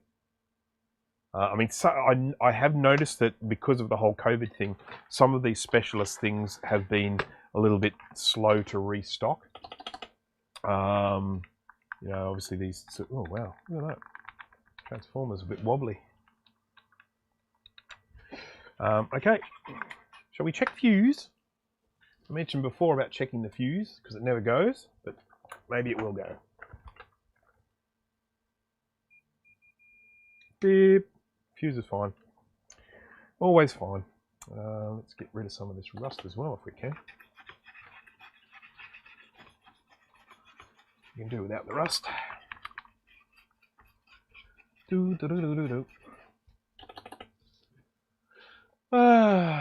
far as I know, they're generally in stock. Look up Big Mess of Wires on Google. It should come up. Yeah, look, I mean, I think they will probably always be in fairly limited supply because I don't think the guy from Big Mess of Wires gets a lot made up each time. So, you know, because I mean, it's a very small operator. It is such a kind of a specialist, you know, little piece of kit. So, but nifty little thing. I certainly don't regret buying mine. It's been fantastic. Right. This rust isn't coming off too easy. But that's okay. I don't mind. Oh, wow. Now, this is really interesting. So this is a slightly different board, I think. Yeah, maybe. I don't know. Can this actually... I think this one can actually do 2 different voltages. Because there's a little message on here. It says Q12. For 120 volt up... No, that's Q12 is irrelevant. For 120 volt operation, W12 must be in place. 240 volt operation, W12 must be removed. Where's W12? There it is, there's a little jumper just there. It's removed on this. So yeah, can this just be changed over to 240 volt from 120? Must be a slightly different version of the board. Oh well, never mind. Scroll up a bit. You got a few questions regarding SCSI to SDs. Oh, I got to scroll up. Okay. Can you use SCSI to SDs? I've already answered that one.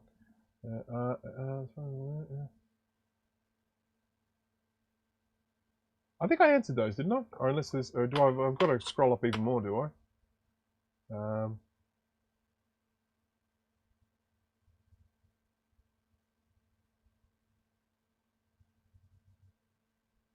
Please feel free to ask questions again. Why is micro SD preferable to full-size SD for the SCSI to SD? Now, why is it preferable? And that's kind of a personal thing. There are two things. First of all, micro SD is smaller, which means that it takes up less space on the board, which means they can make them smaller. So the SCSI to SD version 5 is a physically smaller board because it does not need the larger SD holder in there. That's the first reason. The other reason is that I am just finding that micro SD cards are kind of more readily available today than the standard SDs. I know they all have that little adapter that makes them go from small to large, but yeah, for me it's just a size thing. I just feel like it's an unnecessary amount of space being used up on the board. Now the reason why they did use a full size connector on the version 5 was so that you could put in an extender. So you can buy these SD extenders, which is like a great big ribbon cable, which has a thing that looks like an SD on one side, and there's an SD socket on the other side. And you plug the SD in at one end, has a ribbon cable, and you can hang the socket out the back of the computer. So you can actually take the card in and out without having to open the computer up. So that's the reason why they went with the full-size connector on the version 5.5. But I prefer the space saving of having the micro SD. It just means it's a smaller board. So that's my preference. But do you sell SCSI to SDs? Yes, I do actually sell SCSI to SDs. I've got 2 in stock at the moment if you want to buy one. It is more expensive to buy one from me than going out and buying one outright, but I do something a little bit different with SCSI to SDs. I pre-configure them, pre-format them, install an SD, and install an operating system for the computer of your choice. So I'm providing not just a SCSI to SD, but I'm also providing a service. And then I'll also provide you some little standoffs and some screws so that you can mount them into whichever computer you want. So you get a little bit more by buying it from me, but you do have to pay a little bit more for them. Yeah, as I say, I do have a couple of those in stock at the moment. If you are someone who likes to tinker and fiddle around with these things for yourself, I'm not the person for you. But if you're someone who just wants to grab that SCSI to SD, put it in your computer and switch it on and away you go, that's the service that I'm ultimately providing. So, I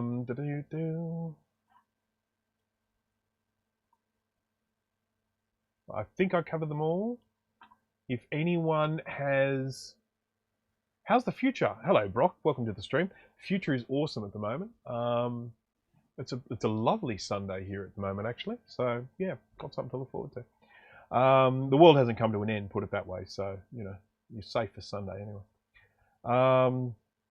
Right. I still have them for US dollars 110. Yeah, 110 is pretty high, isn't it? Now, is anyone here? I assume that's Spanish there. About a Quadra 800. I do have to apologise. Is it Yamin Quino? Not sure if I'm pronouncing that correctly. I apologise if I'm doing it incorrectly.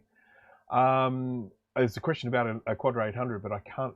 I'm afraid that I can't speak Spanish, so I'm not quite sure what you're asking about a Quadra 800. I'm still planning to get one of those SCSI to SDs from you, Bruce. Okay, just throw some dollars at me, dude. I'll give you mates rates, give you special. Yeah, just for you, mate. It's okay. So It's the extra value adds that I'm really after. I'll email you. Okay, no worries. It's so funny. I buy stock of these SCSI-to-SDs, and then I end up going, okay, yeah, these are all ready to sell. And then I get like another vintage Mac, and I go, might put this one in here. So, and the other thing is, of course, I am planning to do a giveaway in the not too distant future. I've got a whole series of things that I'm planning to give away. I haven't quite worked out how it's all going to work. I've got a couple of display cards, brand new in box. I've got they're cheapies. They're not top of the line ones, but they work in you know, a modern Mac, a classic Mac Pro. You know, they're PCIe or whatever that is. They're modern, they're current, an NVIDIA and an AMD. So I've got a couple of display cards to give away. I've got a Macintosh 2VX that I am going to restore and sell, and I'm going to have a SCSI-to-SD in that. So that's one thing that's going to make that a pretty nice giveaway prize to have.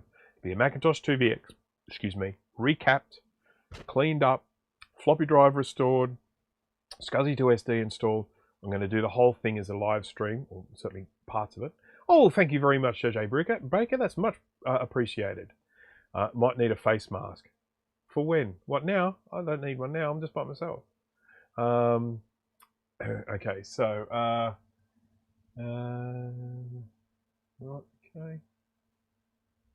Google translates currently. How does it work? How does the Quadra 800 work?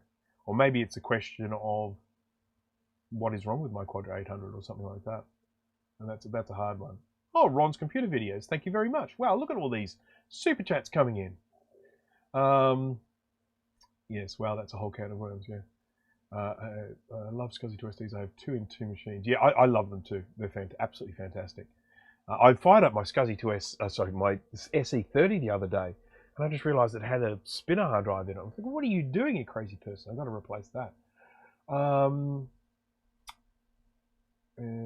Second-hand SCSI hard drives are crazy overpriced and 30 years old and have no guarantee. That's right. No one can provide you a warranty with an old spinner hard drive. I mean, you might plug it in, you might get a month out of it, you might get a year out of it, you might get, you might get 2 minutes out of it.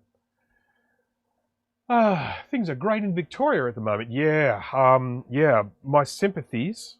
Yeah, things aren't too crash hot in Victoria at the moment, so I hope things get a little bit better soon. I can see a little bit of green on this board. I'm just going to clean that up a bit. I was doing stuff, wasn't I?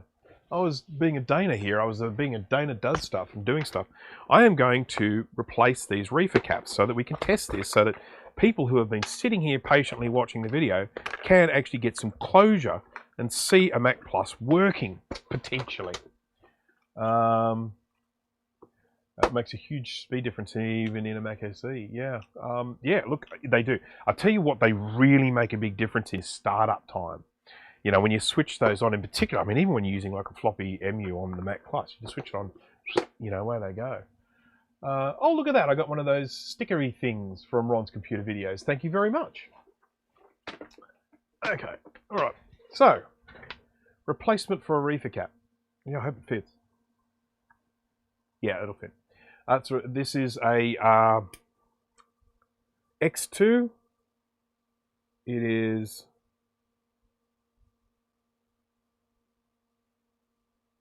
40. I'm going to type this in and look it up because this isn't very well labeled.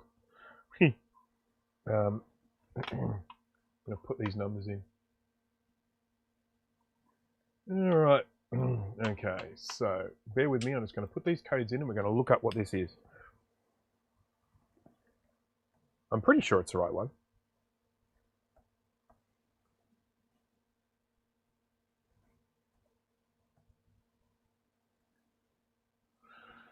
Okay.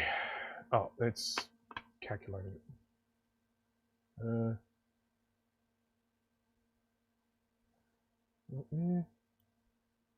Oh. That's 305 volts, I think. Is that right? Yeah, 305 volts, that's fine. It's just got to be above 250. And far out.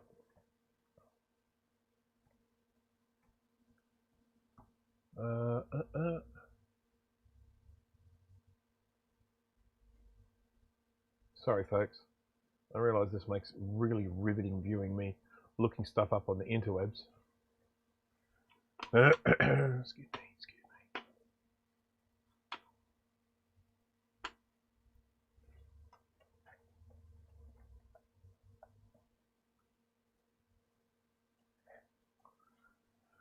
Oh, okay. 4.7 microfarad. I think that is correct.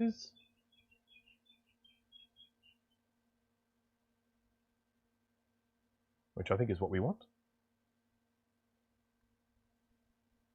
4.7 x2. That sounds about right, doesn't it? 4.7 sound right to you? Sounds right to me. But I will check because I am a checky type person. This is C37 on the international board. We're going to look this up in our fancy little book here. C37, 0.47 microfarad. 0.47. 0.47. And did that say 4.7? So that's not the same, is it? It says 4.7. Okay. Gotta have a look. Gotta have a look. This is 470 nanofarads. That's 0.47, isn't it?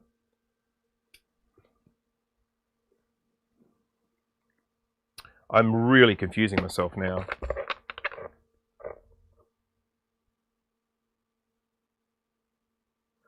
Okay, I might have to use this one instead because I'm concerned that this might actually be a different size.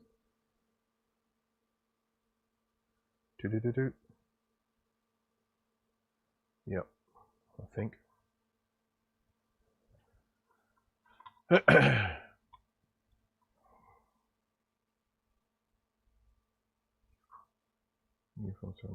Okay. Sorry, folks. My apologies. I realise this is a little bit. I'll just talk amongst yourselves. Wouldn't use a Y-type replacement cap for the reefer. I will use a Y replacement for the Y, and I'll use an X replacement for the X. Ta-da! So these have 2 Ys,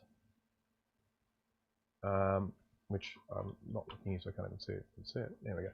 I have 2 Ys and an X.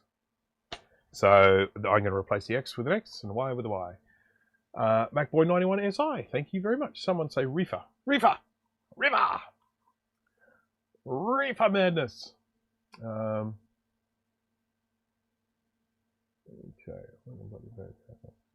Always unplug the power cable on those Macs. Yeah, it's unplugged. Right, so now what I need to do here, I've basically just got to figure out what this is now.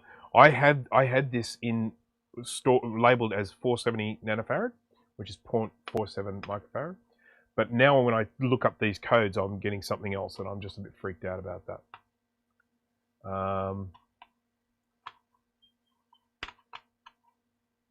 So I don't want to be freaked out.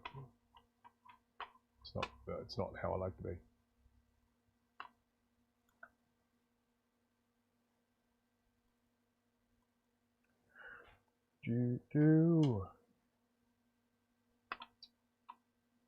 Yep, okay, that's 75. I'm pretty sure I'm on the right track here. I really am.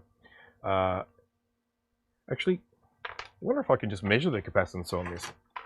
Let's see. Let's see what my little thing says here.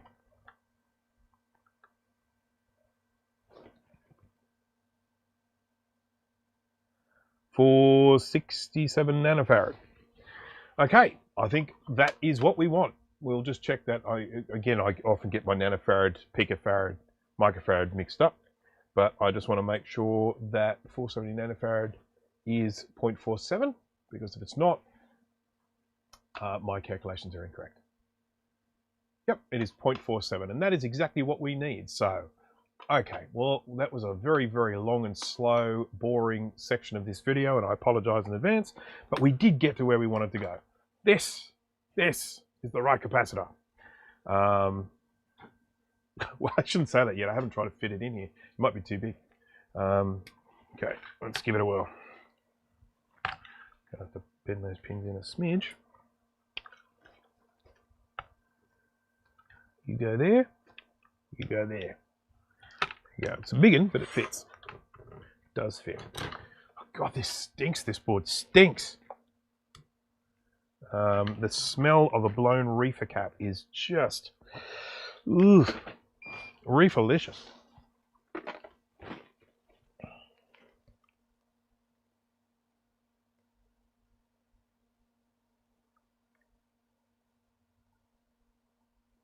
I'm just going to push this down, make sure it's sitting nice and flush. Okay. Nice flush reefer. So I'm going to partly sealed packet of System 7.5 floppies. Installed on the Centra 650. Yeah, cool. My tweed blew its reefers and my bedroom smelled like a rotten campfire for a week. Yeah, that's why I do this sort of stuff down here. Because if I did this stuff in the house, there are some funky smells that come out here. And because this is going to be on my hands now too. But I've got to cook dinner later today, so I have to give my hands a good old wash. This is why I should have worn gloves, shouldn't I? Is it too late? Is it too late to put gloves on? These are the Class Y caps that I'm putting in place now. 2 of them. If anyone is curious about the whole Class X, Class Y thing, it's to do with how they behave in the event of something bad happening, like a power surge or something like that. And one of them, when it fails, like, you know, if it gets a surge, it directs the power to Earth, and one of them, it directs it into the device or something like that. I can't remember. I don't remember the difference. You can look it up if you want to have a look to learn about them. But yeah, so you just have, and they're just designed, they're safety capacitors that are designed to fail in a particular way to protect something. So, for example, if there's some sort of power problem, they want to make sure that it protects potentially the user, the person who's using the computer, so that they don't end up getting a huge surge of power sent through them. The capacitor is designed to channel that failure in a particular direction, to do something with that power surge. Right, now I think we've got a cracked solder joint here. Let's just have a look, because this is another thing we do, of course, need to do. We haven't done that on this one. Have to have a look at a cracked solder joint. That is cracked. We can see the crack there. It's corroded as well. So that's looking beautiful. So I might need a little bit of flux on that one, because it's sure yucky. Okay, time to warm up the machine again. And to get some solder wick and get some flux. When it has this corrosion on it, I mean, there's just no point really trying to solder on top of that. I've got to clean it off first. I may clean it with some solder, but I won't leave it like that.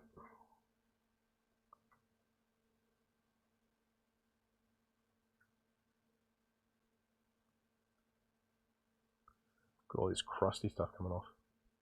Crusty! Crusty! And basically what we want to do is we want to make it so that this thing will take solder again. 5 cracked solder joints. I was actually really disappointed. I was working on a power supply down here in my workshop one time. It wasn't live streaming, I was just working. And I had this power supply connected to mains power, and I was just about to start doing some tests on it. And someone sent me a message on my phone. And I answered it. Oh, well, I checked the message, had a little bit of a read. And while I was reading it, the reefer went. And I was so disappointed. And I wasn't paying more attention, because I would have loved to have filmed it, because it really went quite spectacularly. Let's get that all cleaned up. Just need to try and get this as clean as possible so that we can put new solder on it, and it'll be a nice solid joint. This little pin that is sticking here, this is holding the battery holder on the board.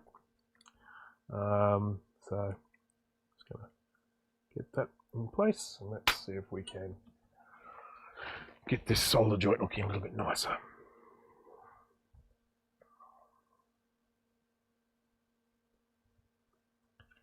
Still not the best, but it is holding. Yeah, it's still a bit grubby. Maybe I should try and clean it a bit more.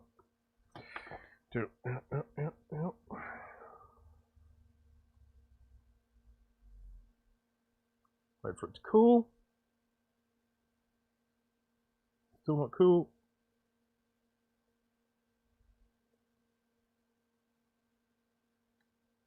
There we go.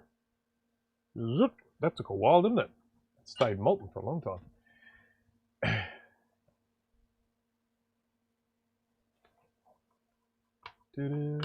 Where are my mods? Hey mods? All my mods have gone away.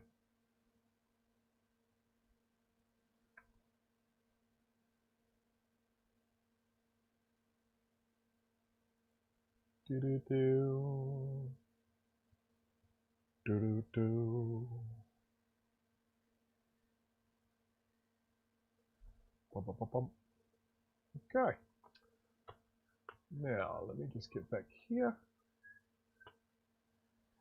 Right, okay, let's continue, shall we? Okay.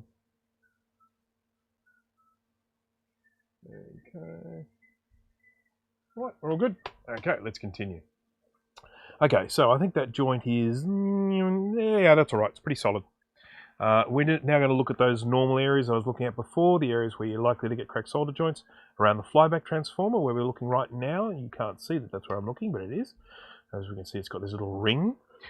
We've got here the J1 connector. We'll be looking for cracked solder joints there. Now, there's the starting of some cracking there. You can just see it around the joint there. You see that crackage? So I definitely think it's worthwhile just cleaning those ones up. So I'm going to do that now. Whoopsie. There we go. Get the right camera. So once again, we'll get the old machine. I'm going to try and do this as quickly as possible because I've been streaming now for over 2 hours. I am a little bit on the hungry side. And all the people that have been watching patiently to see a Mac Plus work and have had no rewards. Did I solder on the... Yeah, I did. It's amazing when I do things on absolute autopilot. And I think, did I just do that? Yeah, I did. Right, so let's solder this. Or if you're from America, solder.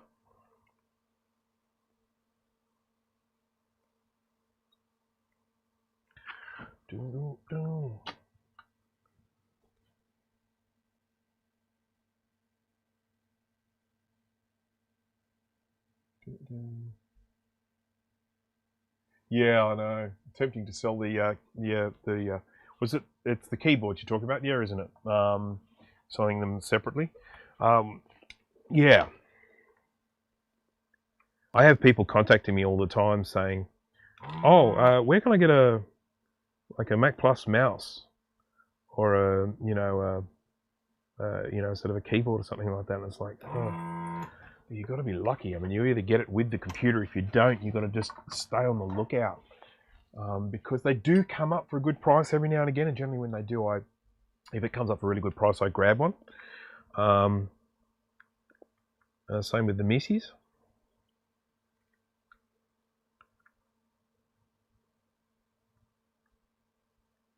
All right, so those ones, crackety crack. They're all looking good. Let's have a look at these connectors over here.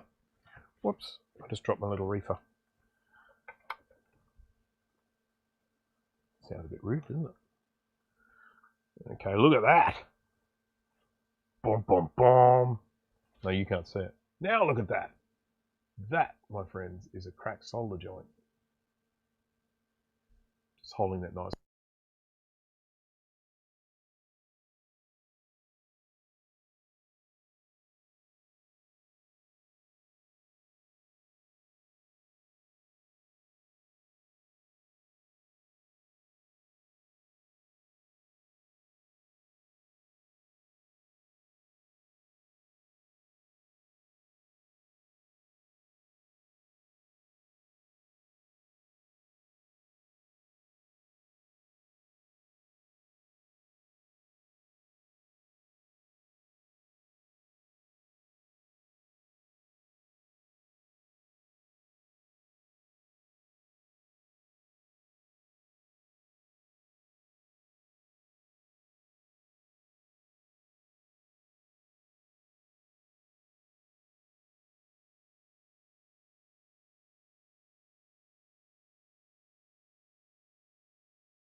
Sorry guys, I thought that might happen. When I started streaming today, I started streaming with with an unknown battery. I was like, is this battery a new battery or an old battery? I can't remember. So it was obviously not a new battery. Testing. Testing 1, 2, 3. Sorry about that, folks. Listen to my that was my mime impression. So all right. So replacing all of these. Okay, replacing all of these connectors. So sorry, folks. Sorry about that. It's going to clean this up a little bit, get some of that gunk off. Ready for some fresh solder. All that black corrosion-y stuff is going to make it harder for solder to stick to it. So I want to just try and clean that up. Now I'm trying to do it left-handed. It's a shame I'm not left-handed.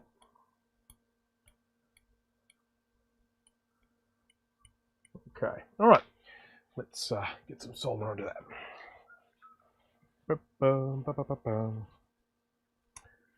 going to try and speed this up because my goodness, this stream's going on for a long time.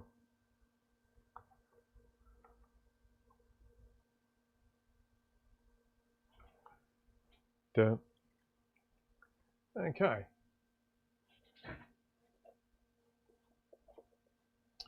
Sound is muted.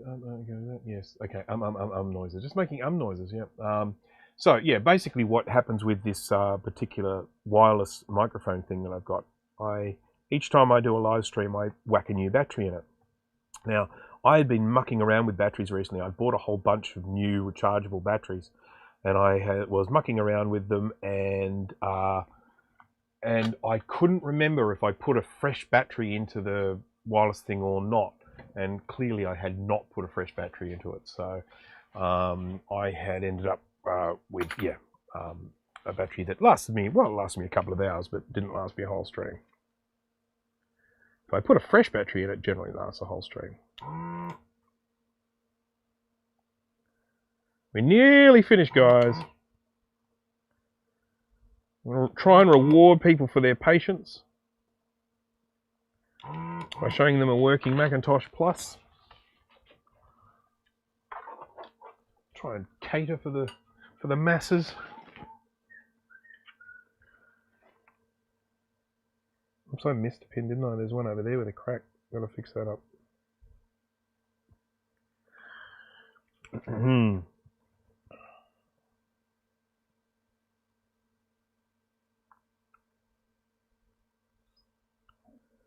Okay, so got that.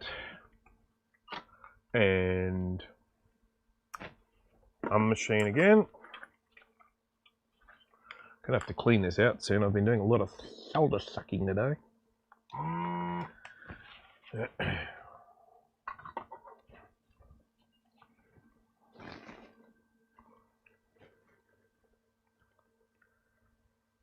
Okay, now I think that'll probably be it, but I will just do a quick little inspection of one more connector, which is this one here. Is it there? Yep, there. See what these joints look like. There's a bit of corrosion on there, but they don't actually look like they're cracked. I might just clean them up a little bit. A little bit of extra solder. You can't see that. Now you can. Whoopsie.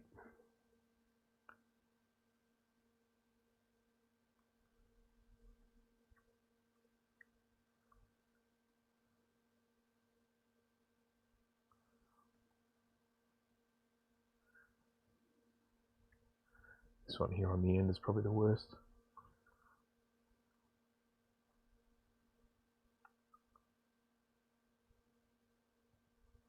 Like crusty stuff coming off on the outside there. I might need to clean that up.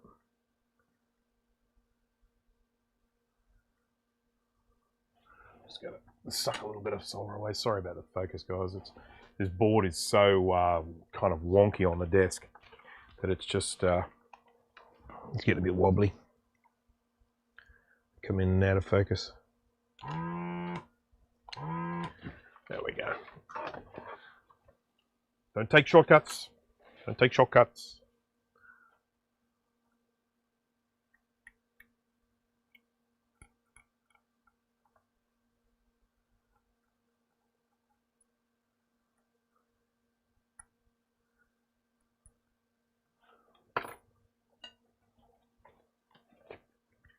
I really consider the Mac Plus the kind of first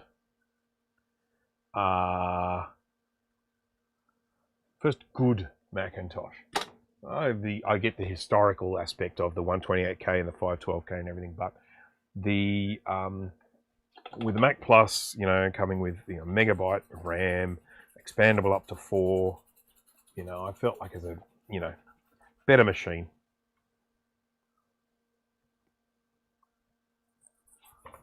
All right. Going to switch computers, be right back. No worries, MacBoy91 SI. If my 512K screen is flickering on and off when I turn the brightness knob, would that be cracked solder joints as well? Almost definitely. It could, of course, be the little potentiometer of the brightness knob, this little guy here. Yeah. There's, yeah, underneath the brightness knob there, you got this, there, you can see a little variable resistor there, a little pot potentiometer. That could need some cleaning inside. You can often clean these with stuff like this, electronic circuit board cleaner and stuff like that.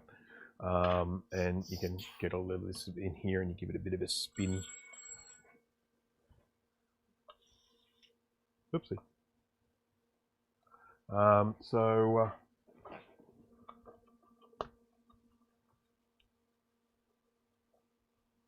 You doing any Doombook air work tonight? I'll see how I go for time.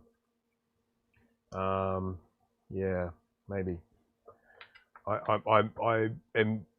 been investing so much time in that horrible computer that it's been taking me away from other things, and they're getting a little bit neglected. So I kind of need to probably work on some other things. I've got some more recapping to do. I've got a customer who's sent me a board for recapping, or 2 boards for recapping. I need to do those, and so that's probably what I'll work on later today, just to get those out of the way. I don't want to upset my customers. Just going to clean the anode cap. They get a bit scungy. Ah, aesthetic. Shush, shush. Stop it. Don't like that song. It's so funny. I mean, I've got my I've got this video on a Macintosh Plus, and it just, people put aesthetic in the bloody comments all the time. All right, so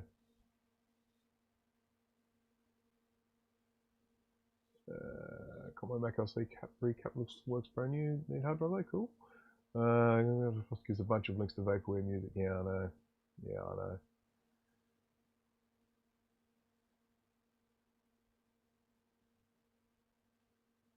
Yeah, that's people are just saying what I just said.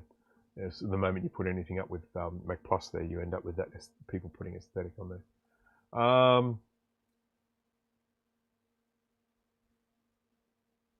Okay. All right. Okay, well, I think this is now ready to give it a test. It may not work, but I will give it a test. We certainly know it wasn't going to work with those old reefers on there, but now we've got new replacements. It might just fire up. If this one doesn't fire up, I'm just going to close the stream and go cry in a corner, because I can't just keep streaming. Need to move on. Have to move on. All right. So let's zoom out so we can get the old computer up here. So just a quick little recap. What we did with this was we fixed a few cracked solder joints. We replaced the reefer caps, and that's pretty much it. Everything else pretty fine. I might just test the speaker. Sometimes the speakers do go on these. Nice and easy to do that. Just put my little leads on either end of the speaker pins, and it is reading just under 60 ohms. This is a 63 ohm speaker, so that's close enough, near enough for me. If they read OL, you know they're gone. So, and they do go. And they're hard to replace, because no one makes 63 ohm speakers of that size. No one. No one. Yeah, I'd like a 2GS as well, but yeah, forget about that. Unless someone wants to donate one to me, yeah, or sell me one that I don't have to sell a kidney for. That'd be awesome. Yeah. Okay. we go. Let's get that little wire out of the way. Come on, you. Come on, you. There we go.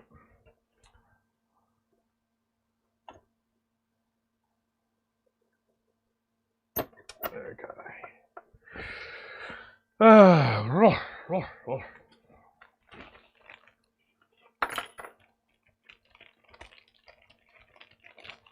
Yeah, the 2GS is pretty darn good. That's obviously why I want one. It's just, it's funny though, isn't it, when you consider at a certain time in history, if you're in the right place at the right time, you know, like when schools were getting rid of all their old 2GSs and stuff like that, you could have picked up so many 2GSs for cheap. And I imagine a lot of people have, and they're probably just hanging on to them. Because there were just 2GSs, you know, schools were full of them. And then when they got rid of their old computers, I mean, they just huge amounts of them were available. So let's do some connectifying. We've got our little anode cap, which needs to go into the little hole on the side of the CRT. Ooh, that's a bit loose. It's a bit of a yucky anode cap, but never mind. Yep. We've got our little sort of connector for the back of the CRT here, which again, putting on with incredible care. We've got our little ground cable we're going to connect up here.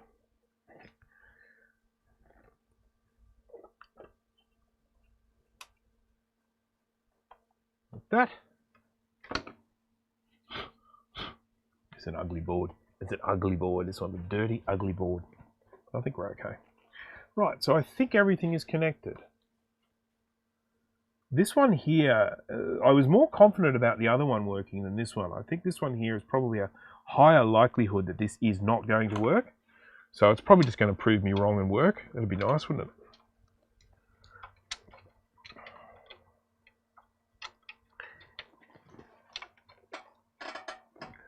Right.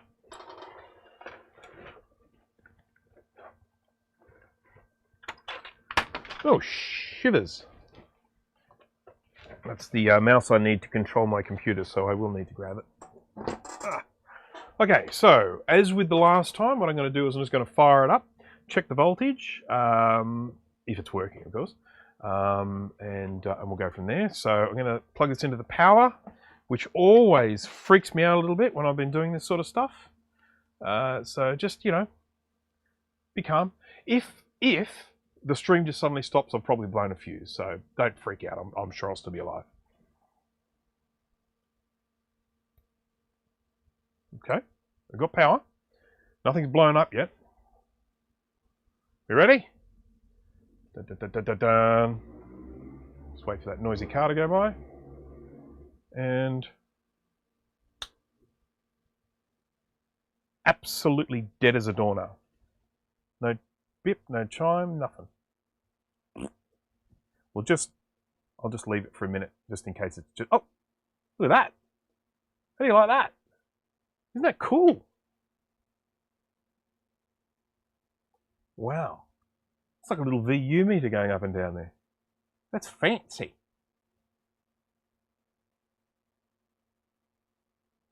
Ooh. Okay, well, I'll tell you what I will do. I will just very quickly demonstrate testing the voltage on these because, well, I'll at least get something from this. Come on. I should just put mine back in, shouldn't I? We can just play with that for a bit. You don't think it's supposed to do that? You sure? I'm just going to kick it. Should I kick it? Well, it's nice that they sent me two with such significant problems. I mean, you wouldn't want this to be easy, would you?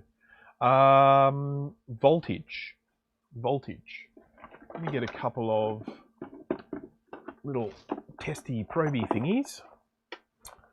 I need one like this and one like this. So what I'm going to do is I'm just going to quickly demonstrate how you check the voltage on these things. We may not get any on this, but we'll just see. I mean, we'll probably won't get any, but we'll just check. So I've got my little probe things here. I'm going to just unplug my pointy ones. I'm going to connect up my croc clip ones. There we go. And there we go. Get in there. There we go.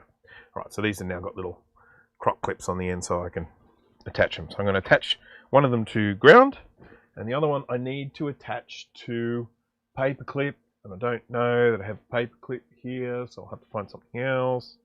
Some thick piece of wire somewhere. What about that? No. Oh, Madeline, hello, thank you, and thank you for that, that super chat. That is much appreciated. Thank you very much. Just showing some support. Thank you. Well, support is what I need at the moment because I keep getting all these things that aren't working. Stupid Macs. Yeah, I found a paper clip. Well, this is too big though. Will it fit? I've got to put it in pin 6 of the floppy drive connector. One, too fat. This is one of these big fat paper clips. I need one of the skinny paper clips. Or a piece of wire. I'll find a piece of wire. Let me just find a piece of wire. How about that? Is that a good size? I can't read the numbers.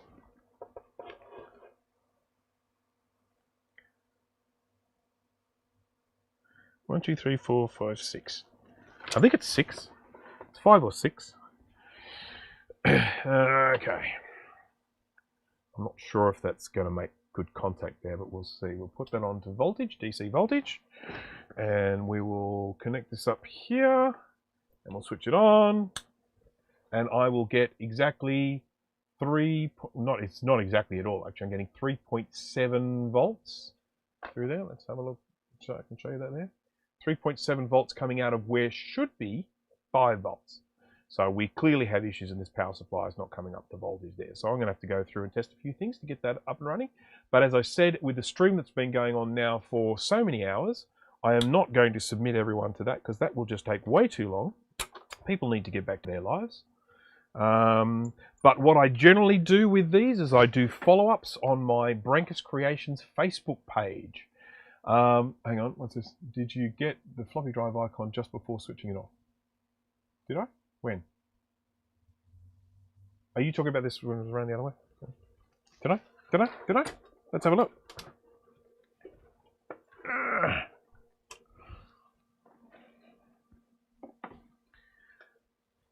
Okay.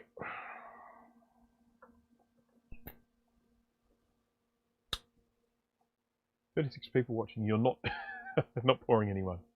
Well, thank you for saying so. So, did someone say that I got the floppy drive icon just as I switched this off?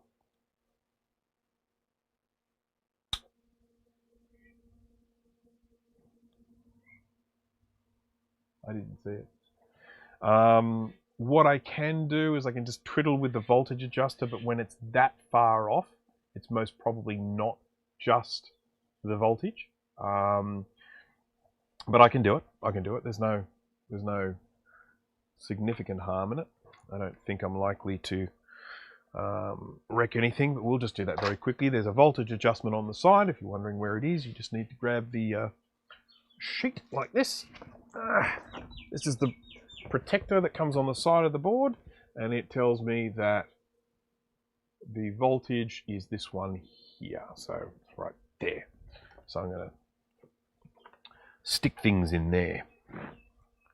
Okay, let's connect this to earth ground thing, and we'll connect this to, I want a bigger, thicker piece of metal. This little piece of metal here is annoying me. I'm annoyed. What about a needle? Do you reckon a needle would work? Well, not if I drop it. These are still pretty thin. And a nice big fat one.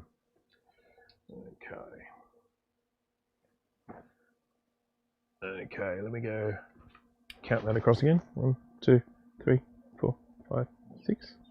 Oh, that fits in quite well. Right. Connected that. Right, so okay, so what we're trying at the moment, which is something that I don't think is going to work, but we're going to try it anyway, and that is we're just going to adjust the voltage. If it was just down to like about 4.5 or something like that, I'd say, yeah, that's fine. But with it being all the way down at like 3.5, it is generally an indication of there being a larger problem that is going to have to get fixed up. But we'll twiddle with it anyway. And in we go to our little potentiometer. And it's making absolutely no difference whatsoever when I turn it. Now, so that means that we definitely do know there is a greater problem going on here that needs to be resolved. So it's not just a voltage adjustment. So, as I suspected, but you know, got to be sure. Now, I will probably the next thing I would do with this is do some inspection. You know, sort of go and have a look around at more of these solder joints. Go and have a look on the other side for corrosion in certain areas, because I did see a bit of green corrosion in a few places. So everything falls down. So that could definitely be the cause. Now this is the board that I was working on before. No, it isn't. That's my board. That's a good board. That's a happy board. It's a jolly board. I am just going to have a quick look before I sign off. Hang on. A screwdriver. Where is the plastic? Where is the plastic tools you got? Okay. This, you are exactly right. You should, when you're doing those sorts of adjustments, be using plastic tools when you're adjusting those sorts of things like TV adjustments. And one of the reasons why you use plastic, well, there are two reasons. First of all, is because you know, there's some protection there because it's plastic. But the other is that some of them use these, like here, these ferrite cores. And when you put a metal screwdriver into a ferrite core, you actually, you know, change the composure, sort of the thickness of it and everything. And that is going to make the screen really hard to adjust, because it'll actually, just putting the screwdriver in it will actually change the output. So you need to use plastic tools for that. Now, what I was adjusting was one of these little guys here. You can't really see it. I might be able to zoom in a little bit. I was adjusting one of these little guys here, which is just a little kind of potentiometer there. And I can use a metal tool with that. It's not going to impact it. The only reason why I wouldn't use a metal tool is just from a safety aspect. You know, so, yeah. Okay. There was a blinking disc. The video is all still messed up, but there was a blinking disc. Isn't that amazing? Okay. It was after a minute, so I need to leave it on, do I? So do you think I should just leave it on? No, I won't. I won't. It's something needs to be fixed. It's not right. There's no doubt about that. It may be something warmed up and it was a little bit better, so that might be a cracked solder joint. We're going to go back and have a look at that. But so where are my English? All right, so I'm just going to have a quick little observation here, because as I say, with this board here, this board here, there were a few components that were removed, and I want to make sure that they got sort of put back the right way around. Yes, and they were namely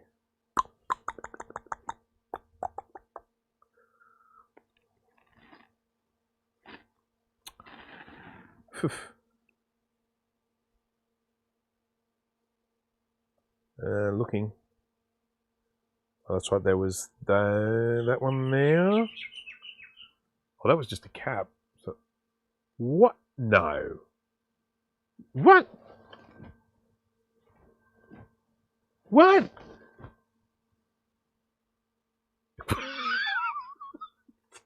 That'll do it. Okay, so I'm just going to provide a little tip for folks. Anyone who's ever wanting to do a little bit of their own repair work, if you're going to remove electrolytic capacitors, polarized electrolytic capacitors, do yourself a favor, put them back on with the correct polarity. What we have here, and this is what I said before, I knew that some parts had been taken off this and I should check it before putting them back on. What we have here are two capacitors, right there and there. One there, one there. They've both got negative that way, and the negative should be that way. So both of these capacitors have been removed and then put on backwards. So that's a really important tip for anyone doing a little bit of DIY electronics, okay? Make sure you put polarized components back in the correct polarity. Shall we?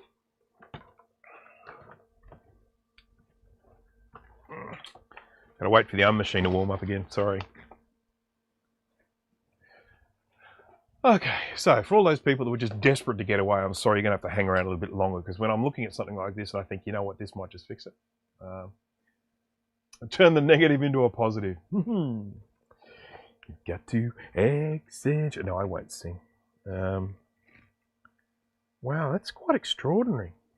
So do you remember when I was doing this, if you were watching before, you may have noticed that there were a couple of pads that had been lifted off, and I reinforced them with a little bit of extra solder. It was those two.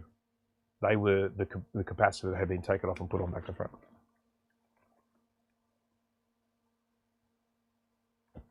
Heat up.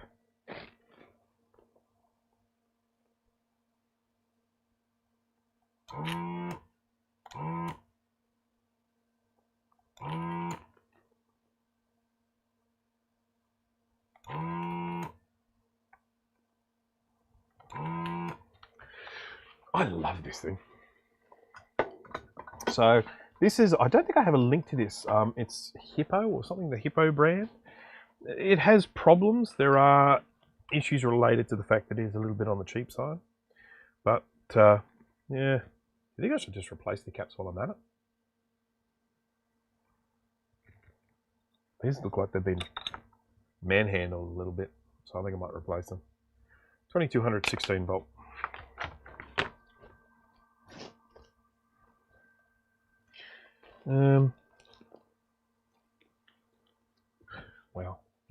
Wow.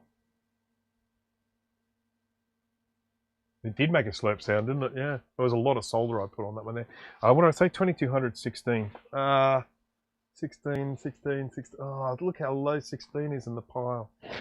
Excuse me while I get my 16 container.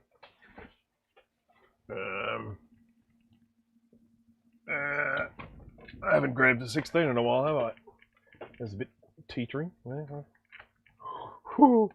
Don't fall down. Oh. 2200 16. Wow. Technology has come a long way. 2200 16. There's my replacement. I might put a bigger voltage on. Maybe I'll do a 25. Because that one's so small. Oh, 25. Have I got it to 2200 25? That's the question. I think the answer to that is no. So we're back to 16 again. Probably might be able to go 35. Whoa! Don't you fall down, for goodness sake. Okay, all right. 2200 16. Little tiny ones, replacing great big fat ones. Once again, that's technology. That's the future. Miniaturization.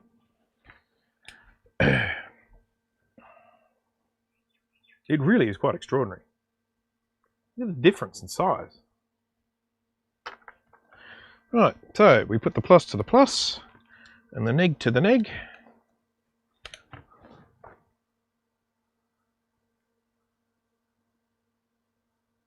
There we go. And plus to the plus. Neg to the neg. Did I go backwards? No, I didn't. Hang on. I don't say. As it turns out, only one of them was back to front, not both of them. So let me just double check that against my board. Yep, negative's facing inwards. Cool. But we will check the rest, of course, because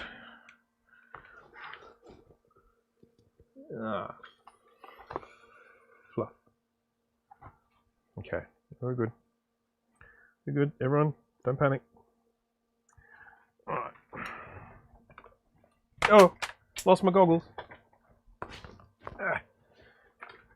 I drop things a lot, don't I? Come on. Okay. All right. Where's my solder? Is it falling off the table? No, here it is. It's right here. Okay, let's put them back on here.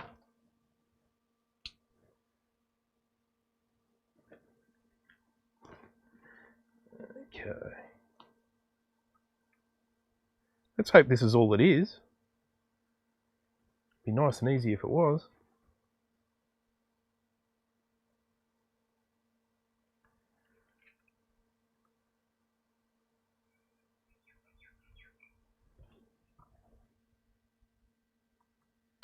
Bear with me just a minute, folks. I shan't be a minute.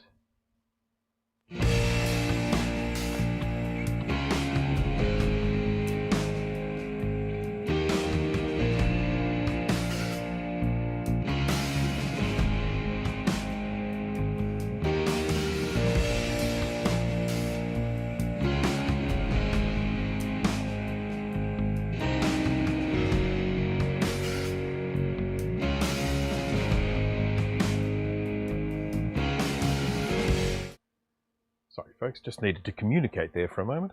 I've been sort of streaming here for quite some time. Okay. Right. I better just check over the chat here. I haven't missed anything.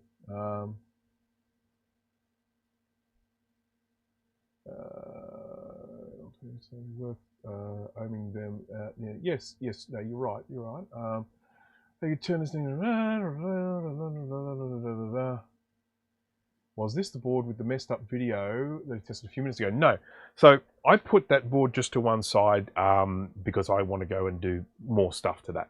I gave that one a fairly cursory glance when I was checking it, so I want to check it a lot more closely. I did find quite a bit of corrosion on that board, and I'd like to check and make sure that, you know, that corrosion hasn't caused any shorts or anything like that. Clean it all up. And obviously, things that you mentioned, things like going in and checking some of the pots and that sort of stuff.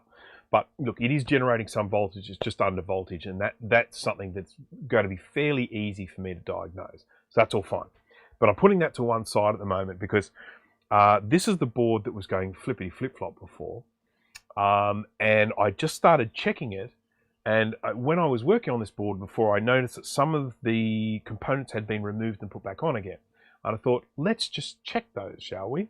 And sure enough, one of the capacitors was on back to front, positive to negative, negative to positive. So I have gone in, rather than just swap it around, I've actually put new caps on because you know, got to be doing. People got to be getting their money's worth out of me. So.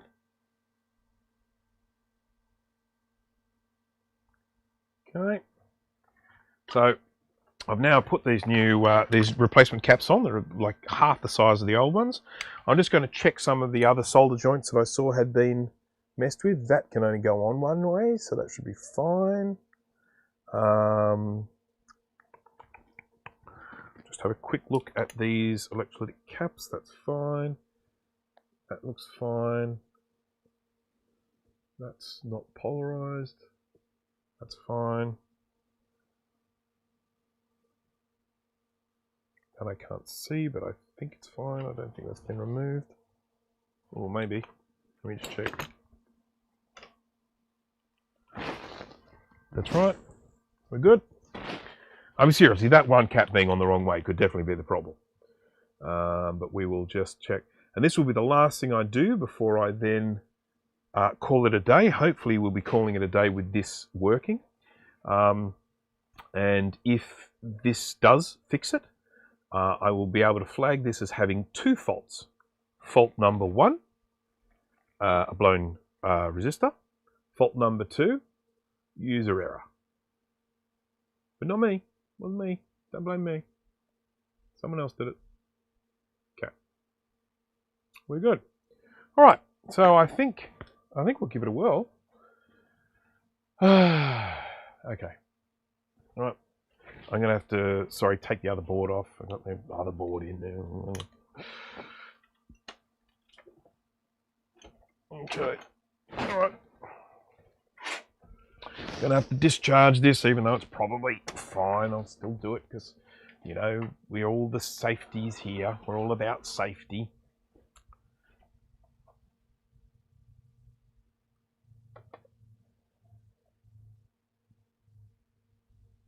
I wouldn't trust it to be installed backwards. Yes, yes, I would agree with that. Let's just see if we can squeeze that in under there. Snip, snip, snip, snip. There we go. Off she comes. Getting good at this, aren't we? This is like the third time I've done this. Yippee. What fun.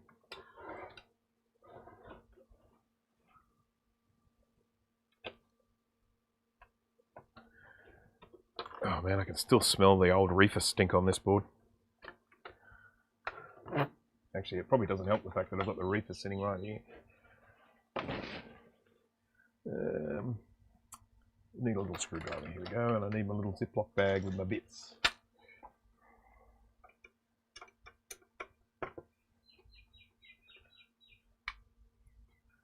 Right, taking bets. Is this going to work? Going to work, folks?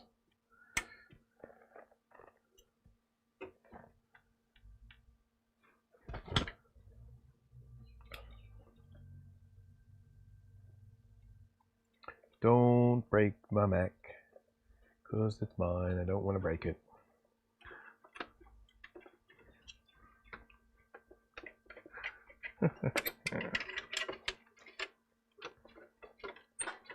One of the things that is I've always found with these old Macs is, even though you're dealing with this tiny weeny little black and white screen, there are actually some really entertaining games available for the old Mac Plus there. I mean, okay, no, you're not going to be playing, you know, first-person shoot 'em ups and stuff like that. You're not going to be playing. Oh, that's interesting. Yeah, okay. This one needs some closer inspection, so that's fine. But inspection is very boring to live stream. So, yeah, I mean, there are lots of good, fun games available on these old Macs. There's my new one.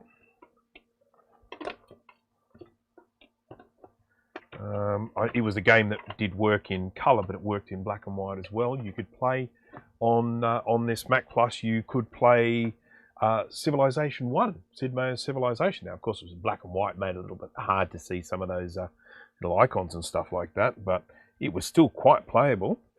You could play Warlords. Very different game, Warlords.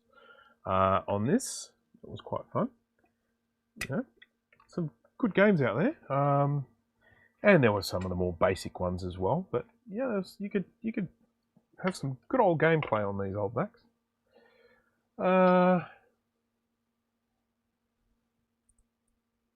Already lost $3 on my last bet. Yep, fair enough. Fair enough. Double or nothing. Double or nothing, Joe. No, don't. I'm not that confident. Not that confident to be playing with your money. Does it play Unreal Tournament? It does not play Unreal Tournament. Sorry about that. I'd love it if someone tried. I mean, when you look at sort of like, you know, very early first-person shoot 'em up, like what do you call it? Wolfenstein 3D. Even playing that on a 68040 machine, you can't run it at full screen. Or you can, but it just, you know, it's like about 1 frame a second. You've got to play that on the little window inside.